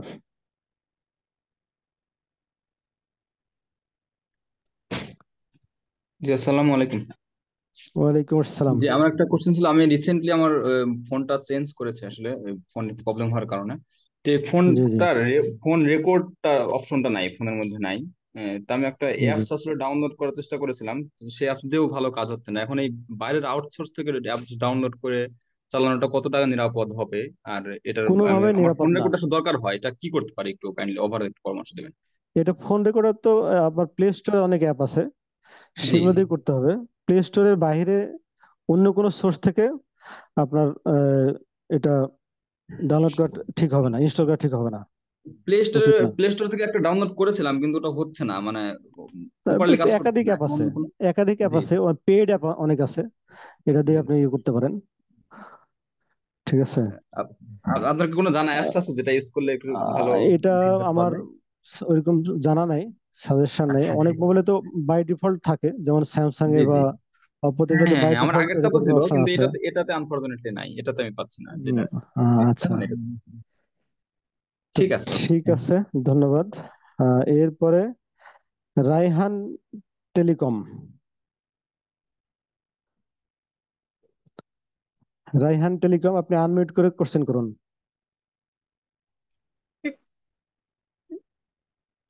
সালাম আলাইকুম ওয়ালাইকুম আসসালাম। স্যার। আমার সমস্যা হলো, আমি স্যার ওই যে আমার আগের ফোনটা চেঞ্জ চিনি স্যার। আমার এক জি জি আত্মীয়ের ফোনটা ইউজ করি। তো জি এখন এই ক্ষেত্রে ওই আত্মীয়ের ফোনটা হইলো আপনার বাংলাদেশের ট্যাক্স দেওয়া নাই, বাইরের ফোন আর কি, জি সেকেন্ড জি হ্যান্ড। এখন জি এই ক্ষেত্রে কি আমার এই ফোনটা ইউজ করা আমার জন্য কতটুকু স্যার নিরাপদ? Number one. নাম্বার টু হইলো স্যার, আমি ওই সবসময় আমাদের ওয়েবসাইটটা চালাই রাতে দিনে, মাঝে মধ্যে জি জি ডিপোজিটটা দেখি আমার ডিপোজিটের কি অবস্থা। এইভাবে কি জি রাজ সবসময় আমার এই ওয়েবসাইটে কি ঢুকাটা কতটুকু স্যার এটা নিরাপদ, বা কতটুকু আমার জন্য ভালো হবে, বা অথবা কোনো ঝুঁকি আছে কিনা, এই আর কি স্যার। না, ওয়েবসাইট দেখলে আপনার তো নিরাপত্তার কোনো ঝুঁকি নাই, কিন্তু আপনার ব্রাউজারটা সিকিউর কিনা এটা দেখতে হবে। হ্যাঁ, তো জি। কোন ওয়েবসাইটে যে আপনি ডিপোজিট দেখতেছেন সেটা একটা বিষয়। আর দ্বিতীয় কথা হচ্ছে যে গুগল ক্রোম থেকে ঢুকি আর কি স্যার। হ্যাঁ, আহ, তো নর্মালি ক্রোম। কোনো প্রবলেম নাই, ঠিক আছে, জি জি নর্মালি কোনো প্রবলেম নাই, কিন্তু ব্রাউজারে কিছু অনেক সময় ব্রাউজার সিকিউরিটিতে বিষয়গুলো আছে এখনো। এই যে ফিনান্সিয়াল ইনফরমেশন দেখলে ইনকগনিটো মোডে মোডে এটা চালু করতে হয়। যদি কোনো ব্রাউজার থেকে যদি আপনি ফিনান্সিয়াল ডাটা বা কোনো গুরুত্বপূর্ণ ওয়েবসাইট ব্যবহার করতে চান, তখন ব্রাউজারটাকে ইনকগনিটো মোডে চালু করতে হয়। এটা আমার ওই যে বইটাতে আলোচনা করা আছে। ইনকগনিটো মোডে চালু থাকলে এটা ব্রাউজার কখনো ট্র্যাক করতে পারে না। বাই ডিফল্ট ব্রাউজার কিন্তু সবকিছু আপনার ট্র্যাক করে, যে জি আপনি কোথায় লগ ইন করছেন। অনেক সময় ইউজার নেম পাসওয়ার্ড সেভ করার জন্য পপ আপ আসে, আপনি অনেক সময় ডিফল্ট অনেকে সেভ করে রাখে। তো এই বিষয়গুলো থাকার কারণে আপনার ব্রাউজারে যদি পাসওয়ার্ড সেভ থাকে, তাহলে কোনো কারণে আপনার ব্রাউজারের এই ইনফরমেশন যদি অন্য কারো কাছে যায়, তাহলে সে কিন্তু আপনার ইউজার নেম পাসওয়ার্ড পেয়ে যাবে। এই জি জন্য ব্রাউজারে ইউজার নেম পাসওয়ার্ড কোনোভাবে সেভ করে রাখা উচিত না। এবং স্পেশালি যদি কোনো ফিনান্সিয়াল ইনফরমেশন দেখেন, তাহলে সব আমরা রিকমেন্ড করি হচ্ছে ব্রাউজারটাকে ইনকগনিটো মোডে চালু করা। এটা আমার ওই বইয়ে আলোচনা করা আছে কিভাবে আপনার ইনকগনিটো মোডে চালু করবেন। জি। আর স্যার ওই যে ডিভাইসটা যে চেঞ্জ করছি, ওইটা মানে সেকেন্ড হ্যান্ড একটা ডিভাইস ইউজ করি, সেই ক্ষেত্রে কি? সেখানে ডিভাইস ব্যবহার করলে আগের কোনো ডাটা সবকিছু ফ্যাক্টরি রিসেট করে নিয়ে বা সবকিছু ডাটা ডিলিট করে নিয়ে এটা ব্যবহার করা উচিত। বুঝতে পারেন না স্যার, এটা তো ওই যে আপনার বিদেশ থেকে আসছে আর কি, এগুলো তো ওই যে ট্যাক্স ট্যাক্স দেওয়া নাই, তো এরকম কোনো সমস্যা আছে কিনা আমাদের এগুলোর জন্য? আচ্ছা, এটা আমার জানা নেই আসলে, ট্যাক্স আচ্ছা, দেওয়া না থাকলে কি হবে কিনা, যে এটা সেটা হয়তো। শুধু একটা সমস্যা করে স্যার, ওই যে সেলফ ইনটা ইনস্টল হয় না, এই সেটা আমি পরে আচ্ছা আচ্ছা। করছি, ওরা বলছে যে ডিভাইস এটাতে ইয়ে নাই, ট্যাক্স দেওয়া নাই, এই জন্য হয় না, এরকম বলছে আর কি আচ্ছা, স্যার। ওটা ইএমআই নাম্বার হয়তো রেজিস্টার্ড না, এই কারণে। সেটাই সেটাই স্যার। জি জি। আচ্ছা ঠিক আছে স্যার, থ্যাংক ইউ। আচ্ছা, ধন্যবাদ। এরপরে আহ সুমনুর রহমান।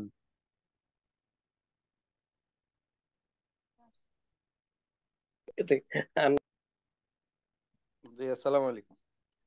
ওয়ালাইকুম আসসালাম।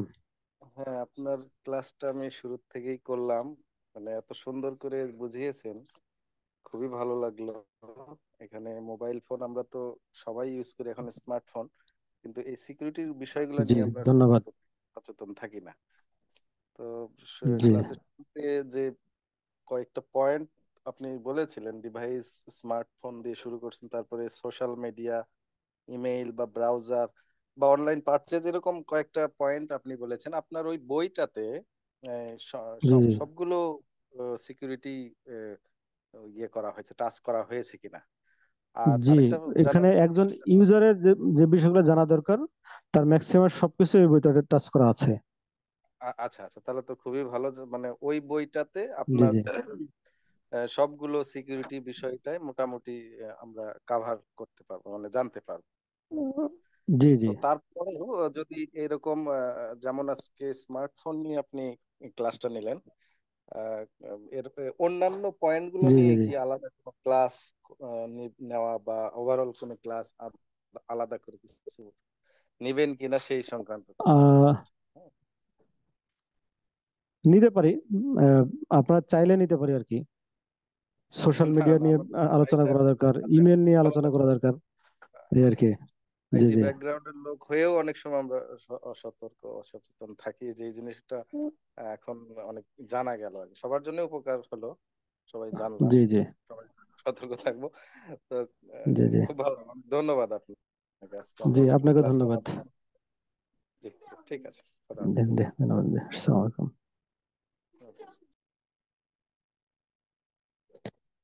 এরপরে শিফাত রায়হান। আপনি কি কোশ্চেন করেছিলেন? জি শিফাত স্যার, রায়হান। ওই যে আমি বলেছিলাম স্যার, ওই যে হোয়াটসঅ্যাপে যে বিভিন্ন ভাবে আর কি প্রতারকযোগ্য তাহলে অনলাইন কথা আচ্ছা বলে। আচ্ছা, তাহলে আপনার এটা একটু হ্যান্ডটা লোয়ার করে দেন তবে। জি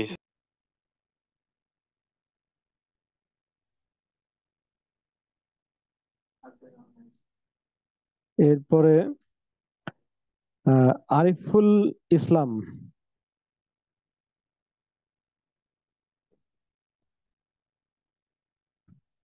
আরিফুল ইসলাম কোশ্চেন ওয়ালাইকুম করবেন, আনমিউট করে জি। আসসালামু আলাইকুম রহমতুল্লাহ। ওয়ালাইকুম আসসালাম। অসাধারণ, খুব সুন্দর একটা সেশন উপভোগ করতে পারলাম এবং অনেক কিছু জানতে পারলাম। শুরু থেকে এই প্রোগ্রামে উপস্থিত ছিলাম এবং শুনেছি। আপনাকে অনেক অনেক ধন্যবাদ যে জি, আপনাকেও ধন্যবাদ। আমাদের স্মার্টফোন বিষয়ে এবং ডিভাইস বিষয়ে এবং বিভিন্ন সিকিউরিটি বিষয়ে আপনি আলোচনা করেছেন, এবং যে বইটা কথা বলেছেন সেই বইটা তো আমরা লিঙ্কে পাবো, কিন্তু পরবর্তীতে স্যার আমাদের কোনো ক্লাস নেবেন কিনা, মানে এ ধরনের কোনো সেশন হবে কিনা আরো? এটা আপনারা চাইলে নিতে পারি আর কি। আচ্ছা, তারপরে দ্বিতীয় প্রশ্ন যেটা, সেটা সেটা হলো যে আমার 2 নম্বর কোশ্চেন, সেটা হলো যে আমরা অনেক সময় দেখি যে আমরা বিভিন্ন ডিভাইসে লগ ইন হয়ে কিন্তু লগ আউট হই না। সেক্ষেত্রে কি আমাদের কোনো অ্যাক্সেস কেউ হ্যাকিং করতে পারে কিনা? যদি আমরা লগ আউট না হয়ে কোনো এক থেকে আমরা যে কোনো ডিভাইসে লগ ইন হয়ে কিন্তু লগ আউট হই না, সেক্ষেত্রে উম, কি সাজেশন? ধরেন আপনার অন্য কারো ডিভাইসে, আপনার আপনার ফ্রেন্ডের কোনো ল্যাপটপে আপনি লগ ইন করেছেন, এবং লগ ইন করেছেন কোথায়, আপনার I banking A, internet banking A log in করে কাজ করেছেন এবং সেখানে লগ আউট করেন নাই। তাহলে সেশনটা যদি অ্যাক্টিভ থাকা অবস্থায় কিন্তু সেশন হাইজ্যাকিং নামে একটা উম, আছে, এটা আহ, বিষয়, সাইবার সিকিউরিটি সেশন হাইজ্যাকিং এর মাধ্যমে কিন্তু আপনি প্রতারণার শিকার হতে পারেন, বা আপনি ইউজার নেম পাসওয়ার্ড অন্যের হাতে চলে যেতে পারে। তো এই জন্য অবশ্যই লগ আউট করতে হবে অন্য কারো ডিভাইস থেকে করলে। যদি আমি আমার নিজের ডিভাইসে যদি আমি লগ আপনার নিজের লগ ডিভাইসে হলেও লগ আউট করে ফেলতে হবে, ফিনান্সিয়াল যেসব অ্যাপ আছে অথবা ফিনান্সিয়াল যেসব ওয়েবসাইট আছে সেখানে লগ ইন করার পরে সেটা লগ আউট করে ফেলতে হবে। আর তারপরে আমার 3 নম্বর যে প্রশ্নটা সেটা হলো যে একটু কাইন্ডলি যদি জি বলেন, সেটা হলো যে আমি জানতে চাচ্ছিলাম, সেটা হলো আমার অনেক সময় আমার মেলটাতে, যে মেলটা আমি ইউজ করি সেই মেলটাতে বিভিন্ন ধরনের অফার আসে, হ্যাঁ, মানে ফিশিং জি জি যে টোপ বা যেটাকে বলে ফিশিং করা জি হয়, মানে তাদেরকে জি জি প্রলোভন দেখানো হয়। এগুলো জি জি এই ধরনের টোপ গুলোতে কখনোই আমি ওপেন করি না। কিন্তু জি জি আবার এমনও আসে আমার তথ্য জানে, মানে আমাকে আমার ইনফরমেশন, আমার নাম ইনফরমেশন সব দিয়ে আমাকে একটা মেল করলো, কিন্তু আমি জি সেটা জানি না সে আমার ইনফরমেশন কিভাবে পেলো, সে সে জি সে কোম্পানি অথবা সে কিভাবে পেলো, মানে সেটা কেন হয়? এটা কোথাও না কোথাও থেকে তারা পায় আর কি। কারণ আপনার তো আহ, এখন ওয়ার্ল্ড তো আমরা কোথাও না কোথাও আমরা ইউজার নেম পাসওয়ার্ড দিয়ে নাম পিতার নাম দিয়ে কোথাও না কোথাও তো লগ ইন করি। জি, সেখান থেকে তারা ডাটাগুলো কোনো না কোনো ভাবে ট্র্যাক করে আর কি, করে এটা পায়। আমার একটা অভিজ্ঞতা বলছি আর আজ থেকে, হ্যাঁ থ্যাংক জি ইউ। জি আমার একটা অভিজ্ঞতা বলছি আজ থেকে প্রায় 10 বছর আগের দিকে, প্রায় 2014 কি 13 সালের দিকে আমার মেইলে একটা চাকরির অফার এসেছিল সিঙ্গাপুর থেকে। মানে আমি জি কখনোই অ্যাপ্লাই করিনি, যেখানে আমি কখনো অ্যাপ্লাই করিনি সেখানে আমাকে এম্বাসি পর্যন্ত আমাকে কি দিয়েছে, টোপ দিয়েছে, ফিশিং করেছে আমাকে, যে এম্বাসিতে জি গেলে জি এত টাকা পে করেন, আপনার এইভাবে এভাবে প্রসিডিং, আপনার এই সিঙ্গাপুরে এই কোম্পানিতে আপনার জব, আপনি আগে জি জি বাংলাদেশে কি বলে যে জনশক্তি রপ্তানি ইয়াতে আপনার টাকা ইয়ে করেন, এই এম্বাসিতে টাকা দেন, জি জি এরকম এরকম করে আমাকে একটা মেল করেছে। তো আমি তো দেখে বুঝেছি যে আসলে এটা আমার এগুলো কারণ আমি স্ক্যামার। জি অ্যাপ্লিকেশনই জি করিনি। জি জি জি এদের এভাবে সচেতন ছিলেন, কিন্তু এইভাবে তো যারা সচেতন ছিল না তারা কিন্তু অনেকেই এই ট্র্যাপে পড়ে গেছে এবং ক্ষতির সম্মুখীন হয়েছে। টাকা পাঠানোর পরে আর কোনো খোঁজ নাই, এরকম অনেক হয়েছে। তারপরে তারপরে স্যার আমি জি এটাতে জি কি করেছি, ওই যে ওই আমাকে বলেছিল আব্দুল মোতালিব ট্রাভেলস এজেন্সি, আমি ওই ট্রাভেল এজেন্সি খুঁজে কোনো অ্যাড্রেস আমি কোনোদিন খুঁজে পাইনি, আমি নেট থেকে শুরু করে এবং বিভিন্ন ভাবে আমি ট্রাই করেছি এজেন্সির সঠিক জি তথ্য আমি পাইনি। সো পরে বুঝতে পেরেছি যে আসলে এটা একটা ফলস ইনফরমেশন জি জি মানে প্রোভাইড করেছিল। থ্যাংক ইউ স্যার, জি অসংখ্য জি ধন্যবাদ আপনাকে আপনাকেও ধন্যবাদ, আপনি সুন্দর শুনেছেন। পরামর্শ দেওয়ার জন্য। মনোযোগ করে জি। আমি বইটার থেকেই উপকৃত হতে পারবো পরবর্তীতে ইনশাল্লাহ। ধন্যবাদ স্যার, ভালো থাকবেন স্যার। ইনশাল্লাহ ইনশাল্লাহ, আপনাকে আসসালাম। ধন্যবাদ।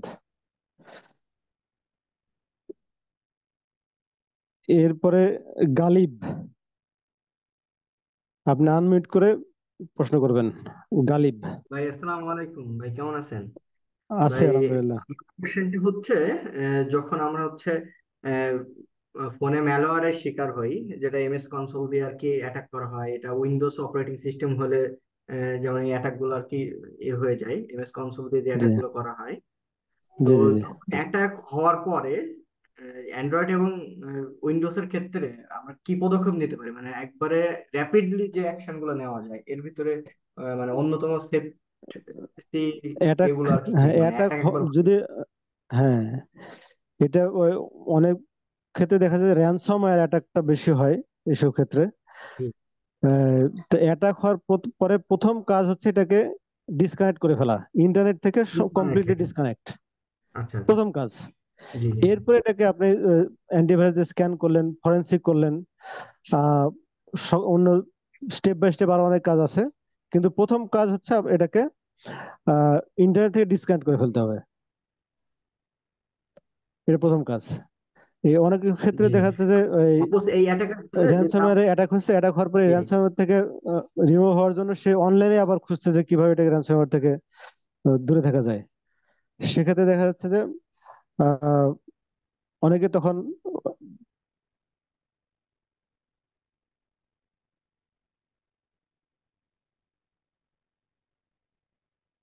affected হয়েছেন বা আক্রান্ত হয়েছেন, তাহলে প্রথম কাজ হচ্ছে এটাকে ইন্টারনেট থেকে ডিসকানেক্ট করে ফেলতে হবে। আর কি হয় যে মানে যখন অ্যাটাক জি হয় তখন হচ্ছে ধন্যবাদ। অনেক ক্ষেত্রে হ্যাকাররা আর কি করে যায়, মানে ইনক্রিপ্টেড করে ফেলে আমার ফাইল সিস্টেম বা হচ্ছে আমার হ্যালো, ইম্পর্টেন্ট ডকুমেন্ট। তো তো যখন ঠিক আছে আমরা হ্যাঁ আপনার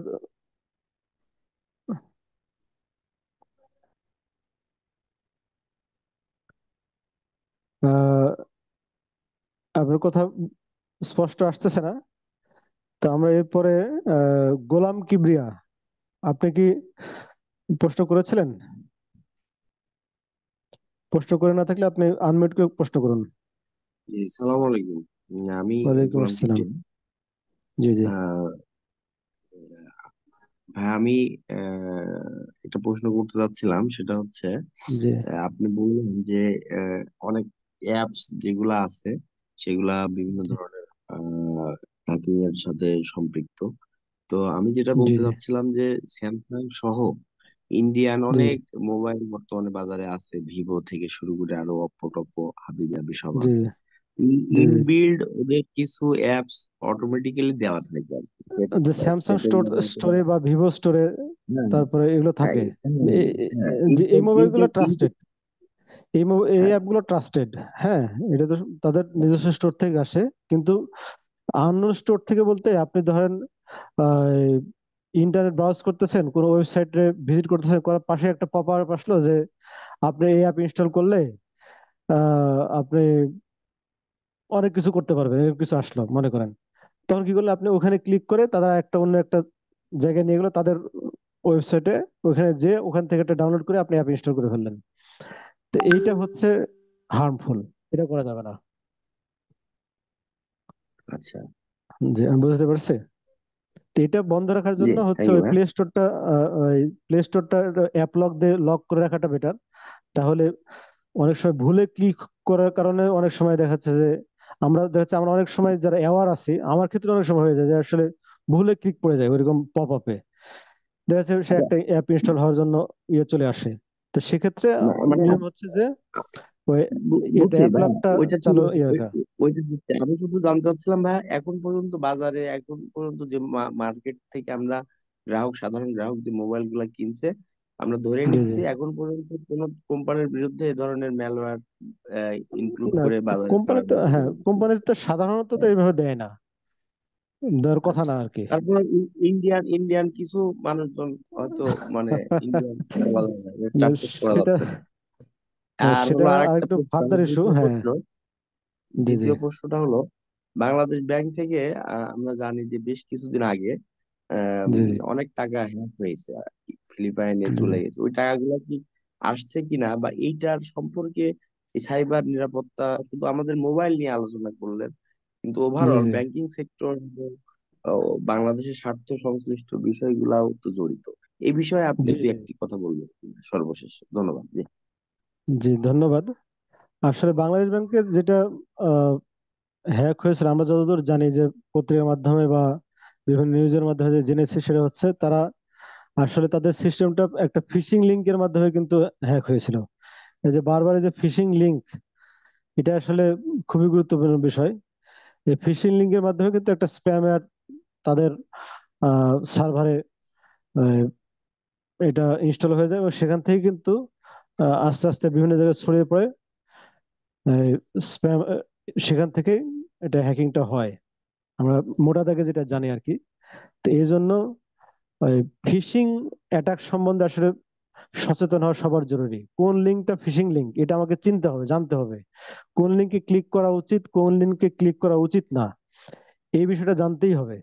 না জানলে কিন্তু আমরা আমার ধরেন আমি কোনো ফিনান্সিয়াল ইনস্টিটিউশনে চাকরি করছি, আমি সেখানে একটা ল্যাপটপে বা একটা কম্পিউটারের মাধ্যমে সেখানে ফিনান্সিয়াল ইনস্টিটিউশনের নেটওয়ার্কের সাথে যুক্ত। আমার কম্পিউটার বা ল্যাপটপ ইনফেক্টেড হওয়া মানে কিন্তু টোটাল নেটওয়ার্কটা ইনফেক্টেড হওয়া। যদিও এখন অনেক নেটওয়ার্ক সেগ্রিগেশন করা হয় এইচডিএন এর মাধ্যমে, তারপরে তো কিন্তু একটা স্কোপ থেকে যায়। আমার ডিফাইন্ড নেটওয়ার্কের মধ্যেও কিন্তু অনেক গুরুত্বপূর্ণ কম্পিউটার বা পিসি থাকে। তো এই জন্য আহ, প্রত্যেকটা ইউজারকে সচেতন হতে হবে। আমার সাইবার সিকিউরিটির জন্য বা সিকিউরিটির জন্য আমরা অনেক হাই কনফিগারের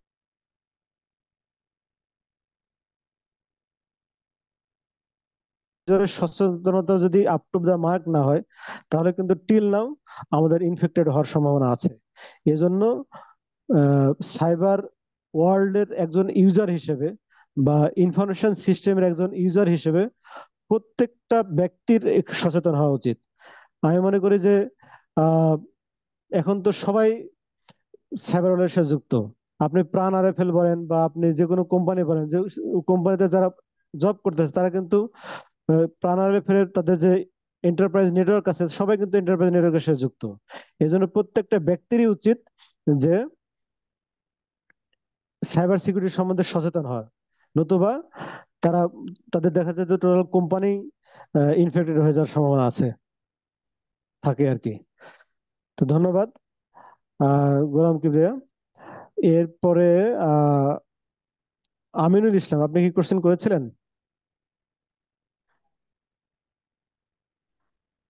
আসসালামু আলাইকুম। ওয়ালাইকুম আসসালাম। না ভাই, আমার কথা বলা হয় নাই। আমি আমিনুল ইসলাম, কুয়েত থেকে বলছিলাম। আপনার আলোচনা শুনলাম, ভালো লাগলো। জি জি, ধন্যবাদ ভাই।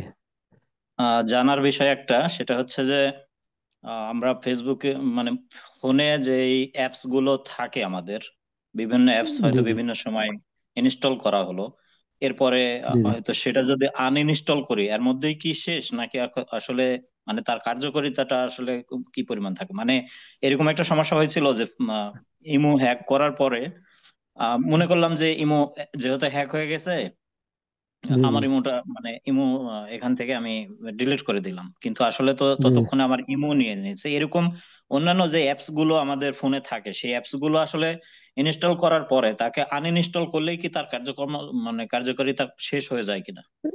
এটা ডিপেন্ড করে আসলে, সে আসলে আপনার কাছ থেকে কি নিয়েছে সেটা বিষয়। যেমন ইমোর ক্ষেত্রে বললেন, ইমো কিন্তু আপনার হ্যাক হয়েছে মানে আপনার ইউজার নেম পাসওয়ার্ড সে নিয়ে ফেলেছে। এখন আনইনস্টল করা করলেও কিন্তু আর কোনো লাভ নাই, কারণ সে আপনাকে ইমপারসোনেট করবে আপনার ইউজার নেম পাস আইডি ব্যবহার করে, বা আপনার হয়ে সে অন্যকে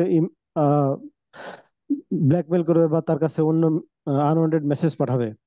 এজন্য এই ধরনের ক্ষেত্রে হচ্ছে যেসব অ্যাপের ইউজার নেম পাসওয়ার্ড আছে, সেসব অ্যাপ যেমন ইমো, হোয়াটসঅ্যাপ অথবা ফেসবুক, এগুলো যদি হ্যাক হয় তাহলে প্রথম কাজ হচ্ছে এগুলো ইউজার নেম পাসওয়ার্ড চেঞ্জ করে ফেলা। ইউজার নেম পাসওয়ার্ড চেঞ্জ করা, এবং সেখানে কিন্তু অপশন থাকে যে sign out all other device. আপনি যে ডিভাইসে লগ ইন হয়ে আছেন সেই ডিভাইস ছাড়া অন্য সকল ডিভাইসকে সকল ডিভাইস থেকে অন্য কোথাও লগ ইন অবস্থা থেকে সেটা সবগুলোকে সে সাইন আউট করে দিবে। দেওয়ার পরে এরপরে আপনার এটাকে ইউজার নেম পাসওয়ার্ড চেঞ্জ করতে হবে। এবং এখানে আরেকটা বিষয় হচ্ছে টু ফ্যাক্টর অথেন্টিকেশন চালু করা রাখা। এই বিষয়টার কারণে কিন্তু অনেকে এই ধরনের প্রবলেমে পড়েন, টু ফ্যাক্টর অথেন্টিকেশন চালু না রাখার কারণে। তো আমরা সাজেস্ট করি যে হচ্ছে গুরুত্বপূর্ণ অ্যাপ যেসব, যেগুলোতে ইউজার নেম পাসওয়ার্ডে লগ ইন করতে হয়, যেমন ফেসবুক, তারপর হোয়াটসঅ্যাপ, ইমো, এসব ক্ষেত্রে এখন প্রত্যেকটা অ্যাপের ক্ষেত্রে টু ফ্যাক্টর অথেন্টিকেশন চালু করার অপশন আছে। টু ফ্যাক্টর অথেন্টিকেশন হচ্ছে আপনার ইউজার নেম পাসওয়ার্ড দিয়ে কিন্তু আপনি লগ ইন করতে পারবেন না। আপনার মোবাইলে একটা ওটিপি আসবে, অথবা একটা কল আসবে, অথবা আপনার আহ, আপনাকে অন্য আর একটা ফ্যাক্টরের মাধ্যমে আপনাকে অথেন্টিকেট করবে যে আপনি আসলে অথেন্টিকেট অরিজিনাল পারসন কিনা। এটাকে টু ফ্যাক্টর বা মাল্টি ফ্যাক্টর অথেন্টিকেশন বলে। এটার মাধ্যমে আপনাকে এনশিওর করে আপনাকে লগ ইন করার সুযোগ দেয়। এজন্য নিয়ম হচ্ছে যে টু ফ্যাক্টর বা মাল্টি ফ্যাক্টর অথেন্টিকেশন চালু রাখা এই গুরুত্বপূর্ণ অ্যাপগুলোর ক্ষেত্রে। জি ভাইয়া, আসলে মানে এগুলো তো গুরুত্বপূর্ণ অ্যাপ। এছাড়া যে অ্যাপ গুলো আছে এগুলো হয়তো ইনস্টল করলাম আবার আনইনস্টল করলাম, তাহলে কি কার্যকারিতা শেষ হয়ে যাবে বা হয়? জি জি, যে অ্যাপটা ইনস্টল করে, যেমন একটা গেম, মনে করেন একটা গেম, এটা জি স্পায়ার জি হিসেবে কাজ করছে, এই গেমটাকে আনইনস্টল করলে তো এটা কাজ হয়ে গেল, কিন্তু যে ডাটা যদি অলরেডি নিয়ে ফেলে থাকে তাহলে কিন্তু সে ডাটা তো তার কাছে ফেরত নিয়ে আসতে পারবেন না। জি, সেটা ঠিক। জি, বুঝতে জি পারছি। জি জি, হ্যাঁ। ধন্যবাদ ভাই আপনাকে। আসসালামু জি, আলাইকুম। আপনাকে ধন্যবাদ ভাই। জি, আসসালামু আলাইকুম। এরপরে মোহাম্মদ আল মামুন।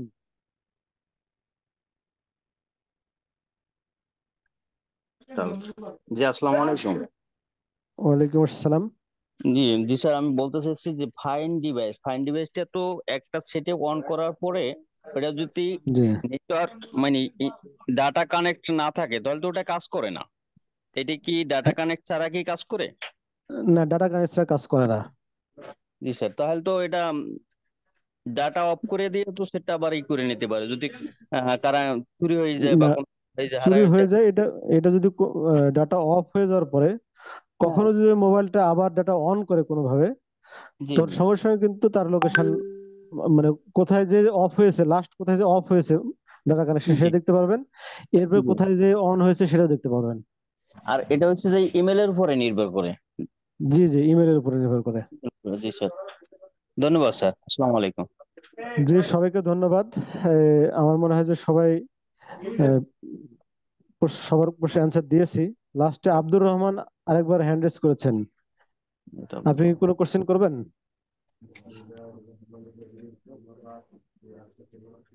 যদি কোশ্চেন থাকে তাহলে আনমিউট করে কোশ্চেন করতে পারেন।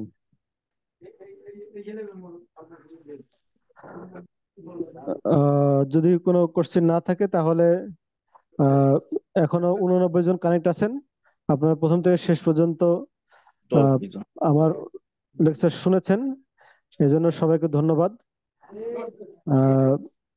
আরো অনেকে হাত উঠেছেন, অলরেডি দেখেছে আমাদের 1 ঘন্টা অতিক্রম হয়ে গেছে। আমাদের সকল কোশ্চেনের অ্যান্সার দেওয়া সম্ভব হচ্ছে না। আমি আমাদের গ্রুপের কমেন্ট বক্সটা খুলে দিচ্ছি, এরপরেও কোনো কোশ্চেন থাকলে কমেন্ট বক্সটা কোশ্চেন করে রাখবেন। আমি প্রয়োজনে আপনাদেরকে সেখানে অ্যান্সার দেব, অথবা ওখানে তো অ্যাডমিন হিসেবে আমার নাম্বার আছে, আমার নাম্বারে আপনারা একটু আপনাদের কোশ্চেনগুলো লিখে দিলে আমি সবার অ্যান্সার দেওয়ার চেষ্টা করব। ধন্যবাদ সবাইকে এতক্ষণ আমার কথা শোনার জন্য। আল্লাহ আমাদের সবাইকে সাইবার সিকিউরিটির মতো গুরুত্বপূর্ণ বিষয়টা উপলব্ধি করার এবং সাইবার হ্যাকিং থেকে রক্ষা পাওয়ার তৌফিক দান করুক। এই কথা বলে আমার ক্লাস এখানে শেষ করছি। সবাইকে ধন্যবাদ। আসসালামু আলাইকুম।